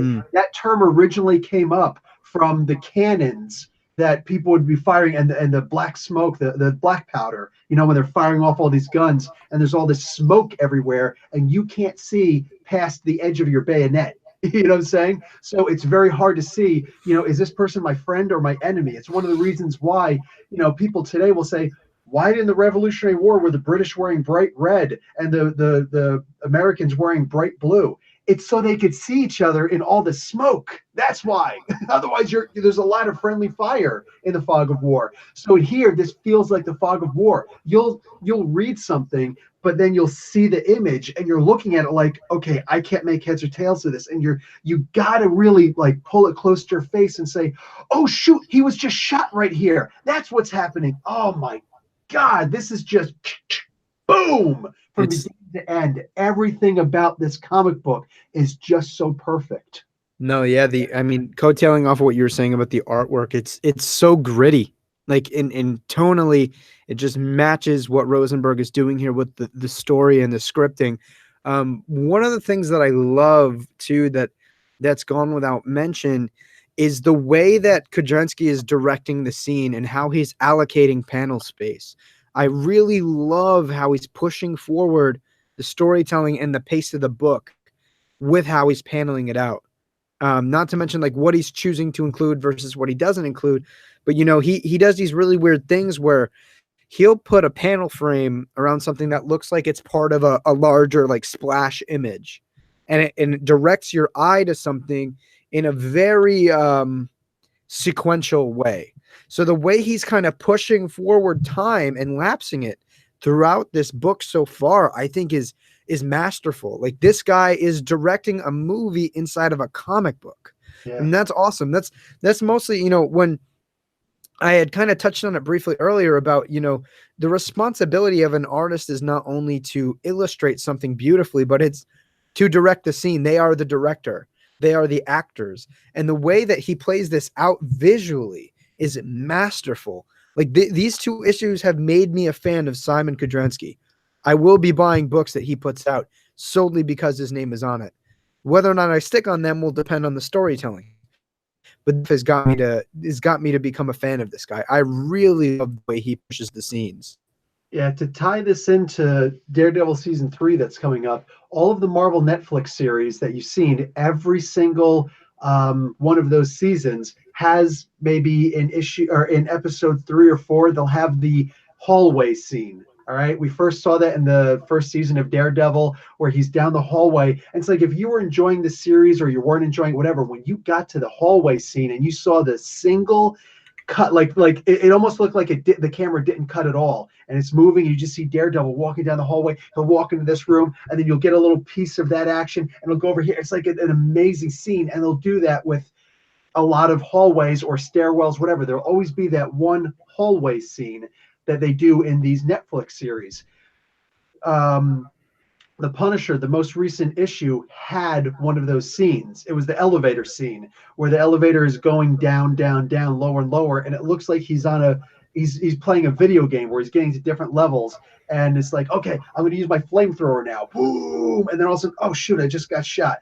And then he pulls out, the 9, and boom, boom, boom. Okay, I'm on the next level now. So I had time to reload, but oh shoot, now I'm out. Damn it! If that doesn't suck you into a comic book, I don't know what will. No, you make an incredibly good point, and that's those hallway scenes are largely, something that people laud over. Like people love I think that was a great example of just discussing how the artist in this Punisher book is directing. It feels like it's coming straight out of a Marvel Netflix show. And that's more than a positive, because without going too far off, the direction and the choreography of, like you said, for example, Daredevil season 1 is amazing. Like when I watch anything like remotely to do with action on television or even in movies, like this is what I compare it to. You know what I mean? When I was watching Titans last week when it premiered, I'm automatically sitting here comparing the Robin fight with the Thugs to Daredevil season 1. Yeah. which by the way was good. But this is what sets the precedent, and the fact that we're able to establish, the analog to this in a comic book, is awesome because they are non-moving pictures on a page.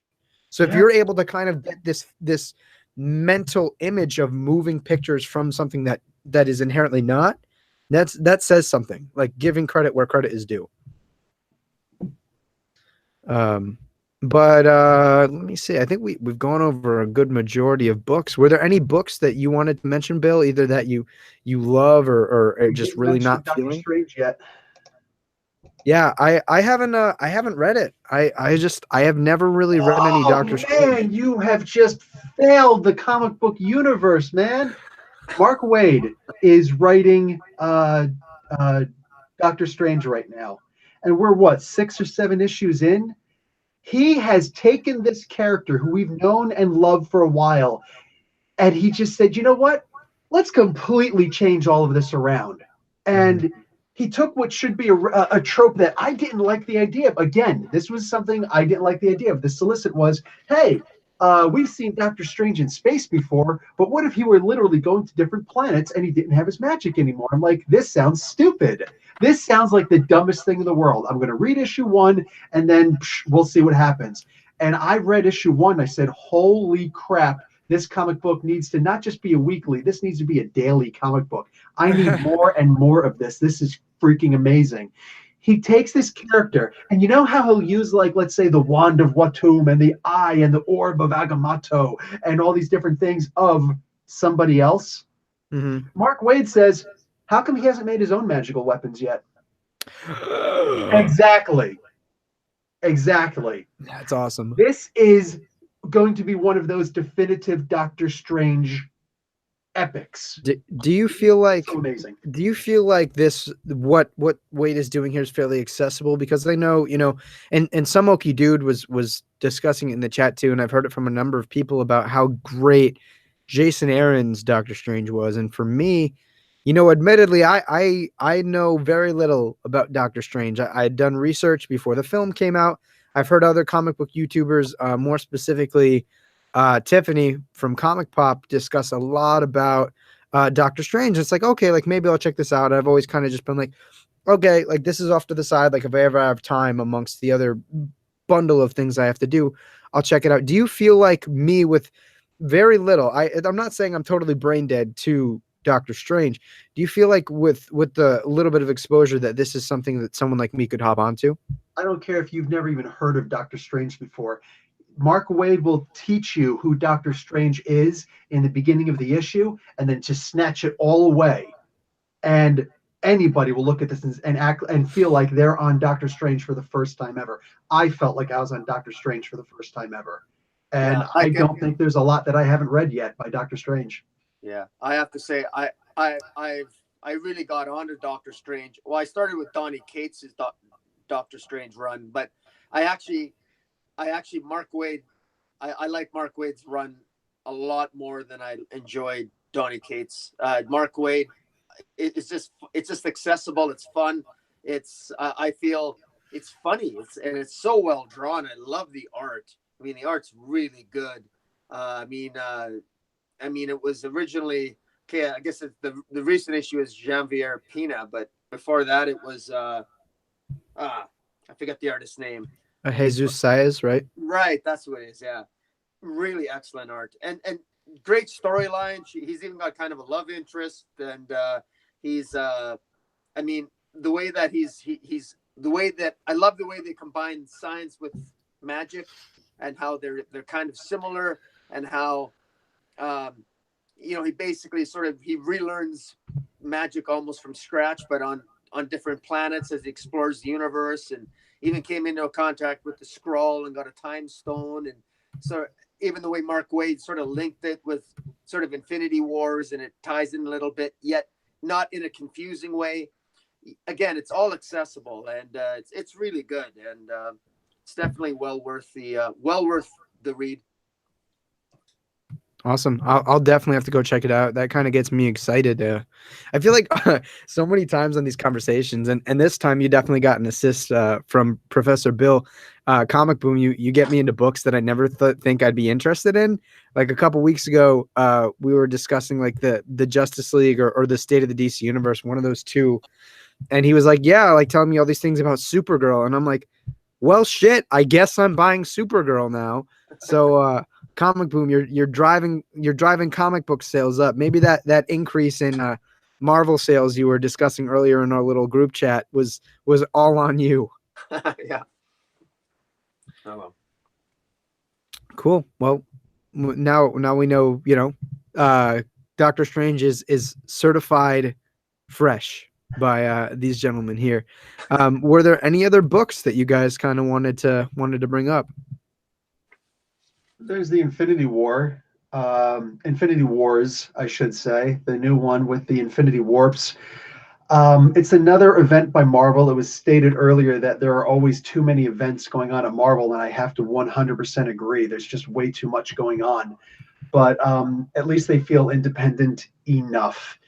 With the Infinity Wars, there's this new Infinity Warps thing going where it's very similar to, it's kind of like a cross between the Infinity Gauntlet storyline and the Amalgam Universe storyline, where characters are being folded into each other. So Captain America and Doctor Strange are now one character. It's really weird, but I don't like them particularly. But what I do like is that C.B. Cebulski stated explicitly, you do not have to read the Infinity Warps comic books. They are tie-ins to enhance the story, but they will not be detrimental to understanding the main event. So I like the idea that, like, that's like found money, because it's just a cash grab, but it's a cash grab where he's saying, listen, guys, this is basically a cash grab. So Yeah, if you want to buy my stuff, cool. If not, so I really appreciated that. But as far as the main story arc is concerned, I rather like it. Some of the issues, like the previous issue, felt like it didn't need to happen at all. But it's interesting seeing this character Requiem. I don't want to spoil it for anybody who Requiem is, but it makes perfect sense who hint that eliminates half of the Marvel universe. When you find out who she actually is, it makes sense with the current storyline that had been happening in several different comic books since. So it definitely helps to have been reading a bunch of the Marvel comic books before you get into there, but you can still understand it by not having read those. Yeah, I would add to that. I would tend to be a little bit more brutal than you. I was going to spoil it, but I won't now because I can't spoil it and be the jerk since Professor Bill won't. You mean like that time on Silencer? I remember that. That's right. Yes. I will say this: when Thanos destroyed half the universe, that was really bad because he killed half the universe. But one of the philosophical questions that I ponder is, isn't folding the universe in half and merging one half of the universe with the other half, isn't that worse than what Thanos did? Because you're technically destroying all lives and you're creating brand new ones by essentially merging two halves of the universe together. So this Requiem character, in my view, she might view herself as maybe being different than Thanos, but I actually wonder if maybe what she did was arguably even worse. At the very least, it was not dissimilar. Also, yeah. Did you read Sleepwalker issue 1 of 4? No, I did not. No. Oof, man, I love me some Sleepwalker. Like, and this especially, this is really good.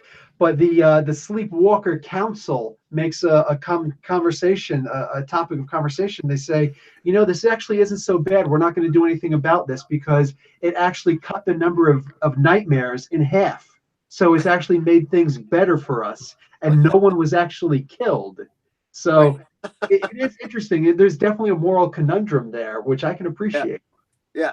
No, I like it too. I don't know the answer. Sometimes I don't need an answer. The question is so interesting. It's sort of like sometimes it's about living the questions, and so it's an interesting philosophical conundrum. Well, this is also the critical thinking of your lawyer mind. You know what I'm saying? You're more interested in the question than the answer, and I 100% appreciate that. Yeah. No, that's good. I've heard some majorly positive things about Infinity Wars. I just again, like I was really hit with the Marvel event fatigue. I getting over Secret Empire. I was like, I just kind of want to get a feel for landscape of Marvel, and I had chosen not to check it out. But you know, maybe if I end up getting the time and the extra finances, I'll have to check it out. You know, hopefully by the end of the event, something mind blowing happens, and I'll be forced to pick it up.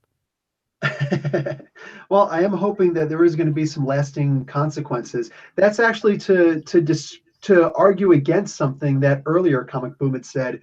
I love the idea that that evil Hydra Cap didn't disappear at the end of Secret Empire, because what do we have now? An event that actually mattered after it said the end. True. You know? I'll grant you. Well, I'll grant you that. I mean, at least they made something good out of it. So I mean, it's because I have to admit, it's because Hydra Cap's still alive. It looks like I'm going to be collecting Punisher now. Len Wayne is some Okie dude just compared me to, or my sound at least. I don't know what you mean. My words or my voice to Len Wayne. Either way, that's a totally awesome. I'm down with that. He created Wolverine, man, and Swamp Thing, so I'm totally down with that. But he did also mention Charles Soule's Daredevil is coming to an end. I've got the issue here somewhere, but the final arc just started this week. And it's issue number, oh, for crying out loud, I might as well just pick the comics up. But it just came out this week, and it's a brand new arc called The Death of Daredevil. And it's actually pretty interesting, the way that it's playing out so far. Again, it's only the first issue of this arc. Here it is. So, yeah, issue 609. And then after this is over, they're going to go back to an issue 1, and Charles Soule is going to leave and I'm bothered by that, because Charles Soule is a lawyer. Charles Soule is a lawyer, and I've stated this in every single time that I talk about Charles Soule's Daredevil. Whoever, you know, everybody always says who's their favorite writer on Daredevil. That's, for me, that's a moot point in this case, because Charles Soule is writing the best version of Matt Murdock, because he is a lawyer, and it's amazing to me, the stuff that he's writing. It's the most believable version of Matt Murdock I've ever read, and honestly, whoever is jumping onto the character afterwards, I feel like the Matt Murdock version of Daredevil is going to suffer because of it. No, I mean, I'm not caught up with Daredevil in the slightest, but I can advocate for Charles Soule as a writer, and especially what I had picked up on.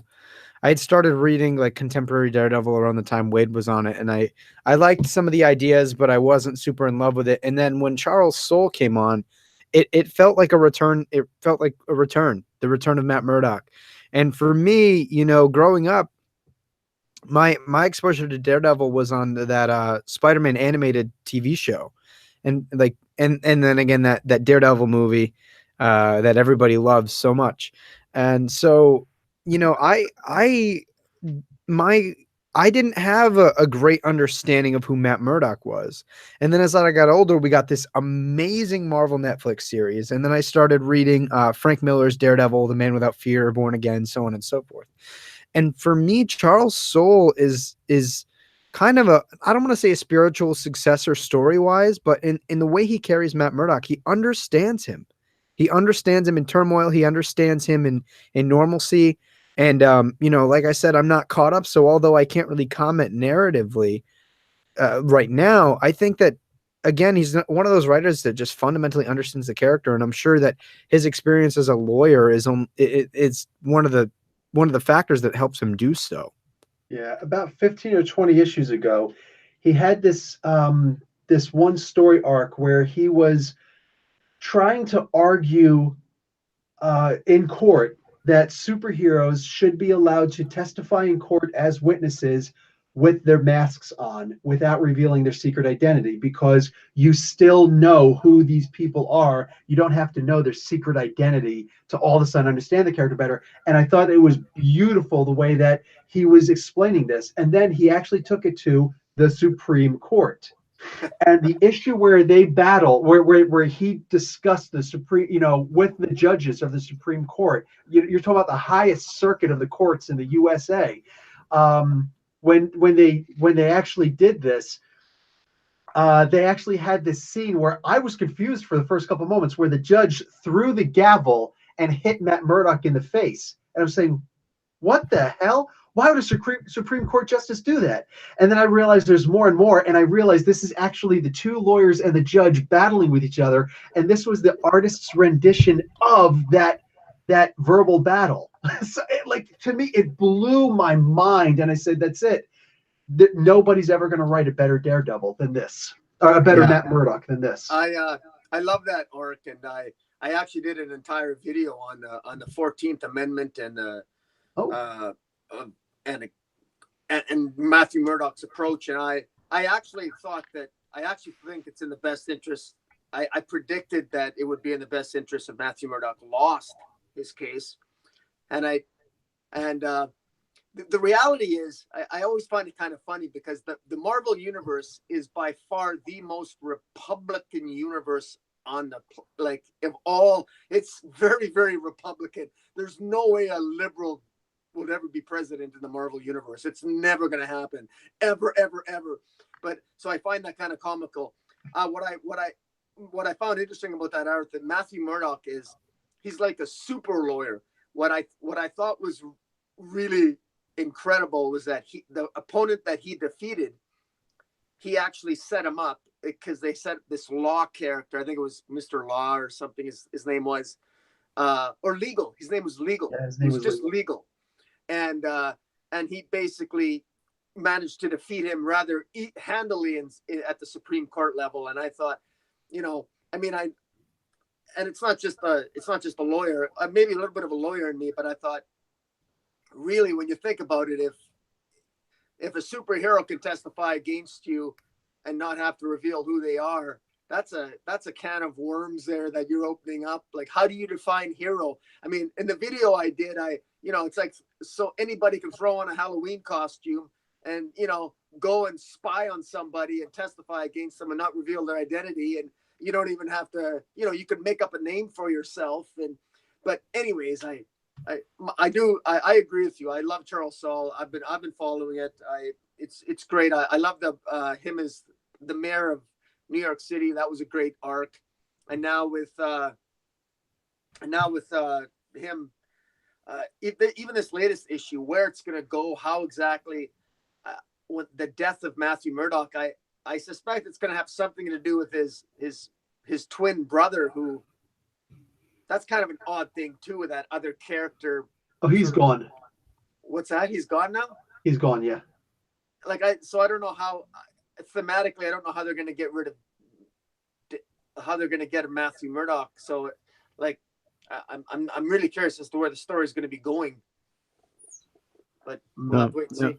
Yeah, it's interesting for sure, especially because this is obviously going to be, I guess this is going to be Charles Soule's swan song. It is the climax to everything he's been building on Daredevil for the last couple of years. So it'll be really interesting to see where that goes. Also, again, giving credit where credit's due. I think Bill had brought up Phil Noto's art and how well he's able to carry himself in the storytelling, and I'd second that for sure. He does all the art, pencils, inks, and colors. Like, that's absurd to me. So yeah, he's really good with that. But more than that, you just mentioned that it's Charles Soule's swan song. It might actually be. He might actually be going to Coda, because he's also ending his Star Wars Darth Vader run with Castle Vader. They're on right now, and he's going to be ending that run. So I'm wondering, is he going to leave comic books, or what's going on? Maybe it's a temporary thing. I have the first couple of trades of his Darth Vader, and his work on Star Wars is incredible. He's one of those writers for me that is largely overlooked because I'm going to call him a chameleon, and I'm going to explain it. He's able to adapt to many different characters and many different landscapes and stories in comic books and write them well. He's amongst guys like Robert Venditti or Peter Tomasi that just fundamentally understand a number of characters. He is not a one-trick pony by any means. So, that's an accolade to put under his belt. He's a terrific writer. So if you're thinking about getting a book and Charles Soule happens to be on it, 9 times out of 10 will recommend that you pick it up. In regards to what he's doing after, I almost have a really small hunch. I don't know if this is justified, because he's obviously been getting a lot of opportunity at Marvel recently, and his stuff is well liked, and there's no issues with him. I had always kind of had this weird hunch that eventually like he'll go back and write for DC for a bit. I know he's buddies with a lot of the guys in the writers room at DC, including like Scott Snyder, Tom King, and a couple of other people. So I've always felt like eventually he'd go back even for a little bit and write some stuff for DC. So, we'll see. What would you have him write? What would I have him write? Nightwing.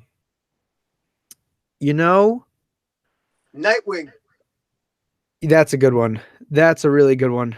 I was leaning towards somewhere in Gotham. I was gonna say detective, but I'm still kind of foaming at the mouth for Peter Tomasi's detective, and I have a feeling I'm not gonna want him off it, so I'm not gonna say detective.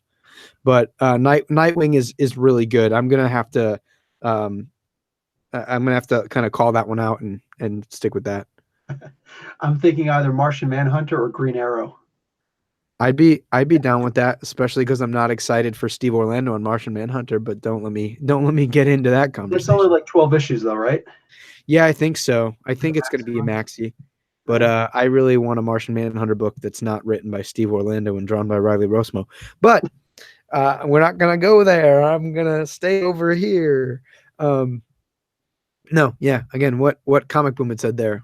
I'd be totally down with Soul on a Nightwing book. That'd be stellar. I just realized that I'm missing issues 608 of Daredevil, and that was the conclusion to the his brother, the return of Matt Murdock's twin brother. I for some reason my retailer missed that. I'm missing that issue. Yeah. Yep. Horrible. Jeez. It's the resolution of the Mike Murdock storyline. Yeah. Story arc, excuse me. Well, we're teetering on somewhere near 3 hours now. Yeah. And I think we've hit a vast majority of the books that Marvel's putting out right now, unless there are any that you guys are really yearning to discuss real quick. Not real quick. No, not real quick. No. I mean, are there any that you guys really, really want to hit before we close out? I think that the consistency of Moon Girl is absurd how good it is. It's like they're writing a cute book that adults can read. Oh, that's awesome. I don't really subscribe to anything really Moon Girl. I know very, very little about her, so I can't really comment on that, but it's always good to hear that there's a versatile book out there like that. Yeah. What they're doing with Miss Marvel, there's going to be a new, what do you call it, a new Black Widow comic book coming up. Like I said, I'm kind of hoping that Margaret Stoll is going to be attached to that. They're going to be adding some 2 new X-Men comics, one X-Men, one Uncanny X-Men. There is a lot of rumor behind the idea that Jonathan Hickman might be writing the X-Men title. That would be pretty impressive. That'd be awesome. I'm not really an X-Men fan, but if Hickman were coming back to write X-Men, I would become an X-Men fan. That's for sure. Yeah. But Boom, any books that you want to throw out there? Well, I'm really enjoying Death of the Inhumans. Donny Cates. That's great. I mean, pretty much anything Cates. That's one where I'm actually one issue behind on that, but I'm really enjoying that. Yeah, just Marvel is overall. Marvel's been doing just a great job overall, and I think I should probably give him more credit than I do. I've always been a DC guy most of my life, so I generally tend to just focus on DC and some of my thoughts and my own sort of internal musings. But Marvel is definitely worth checking out. No, that's for sure. I echo that for sure. I will admit, any day of the week that I'm more of a DC guy than a Marvel guy, but they are generally really on top of the storytelling. Right now they're killing it. And as somebody who is a DC fan, I can wholeheartedly admit that I don't really think that there's a gap in quality anymore between what DC is doing and Marvel is doing as a publisher. So, hats off to what Marvel's doing right now. Every book I've read, the art's been pretty solid. The writing has been quite consistent. And I'm reading characters and I'm interested in characters and concepts that I've never been interested before. So that's definitely got to say something. But Bill? I spoke my piece. I went first. Okay, cool. Well, I guess now's as good a time as any to close out. First off, before people here close out and start leaving, I do want to say I'm super grateful for hitting 100 subs, but I will say the next big destination, if you're not already, go subscribe to Comic Boom. He's I think like 3 or 4 subs away from hitting 400. So No, if you're 300. not, yeah. But if you're not subscribed to Comic Boom, you definitely should be. Unfortunately, you didn't get to see a great majority of him visually in this episode of Let's Talk Comics, but we'll figure out the technicalities later. But it's very clear that everything he has to say has something behind it. None of it is just to fill space. So if you're not subscribed to Comic Boom, you definitely should be. He's a frequent collaborator of mine, and you know there's a reason that I make it a topic to talk with this guy every week. I don't always get the chance to put out videos of my own every week doing my own thing, but the opportunity to chat with Comic Boom and talk comics is definitely a highlight. So if you're not subscribed to Comic Boom, make sure you go check him out. He deserves the subs. He deserves the likes, the views, and everything along with it. Forget all that. They deserve to actually have that critical thinking that he's going to bring to the comic books, and that's something that you're not going to find in too many other channels.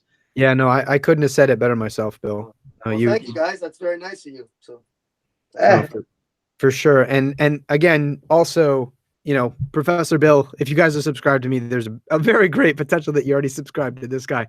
But he is stellar. I was fortunate enough to find his channel a couple months before I started doing Comic Book YouTube, and the fact that I'm able to sit down over a camera lens and chat comics with the guy is even better than I could have expected it to be. So Bill, thank you so much for coming on and chatting with me, and honestly, like from the beginning, giving me a chance to chat comics with you, man.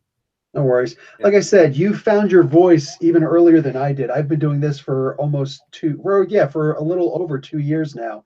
And it took me a little while to find my own voice and to not try and emulate other people and whatnot. I noticed that you found your voice very soon for such a small channel.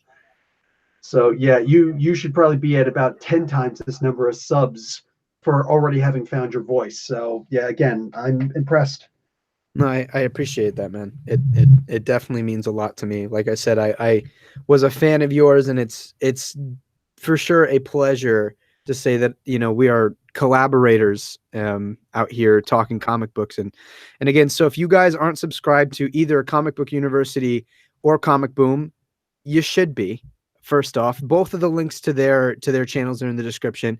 You can also find them on Twitter, which I think both links are also in the description to follow them along. They're awesome guys to talk to. So even if you don't get the chance to do something great like this, find them on Twitter. Say hi. Let them know that you love their stuff, because it's great. And again, I can't thank either of you enough for sitting down and blowing away almost 3 hours now just sitting down and talking picture books. I love it. Picture books. Nice way to look at it. right on. But yeah, so again, thank you guys so much. Thank you to everybody who's watching. I can't really put into words right now how much I appreciate breaking 100 subs live over the course of this live stream. But there will be a video coming up soon. I'm definitely going to be doing some sort of giveaway, some sort of a appreciation to you guys for showing the support and wasting time watching me make pictures move and talk about them. So thank you so much. And I hope you gentlemen have a great night. I hope everybody who is joining us tonight or in the future has a great rest of their day. And it was great to chat some comics. So thank you guys, and have a great rest of your night. You too, man. Take care.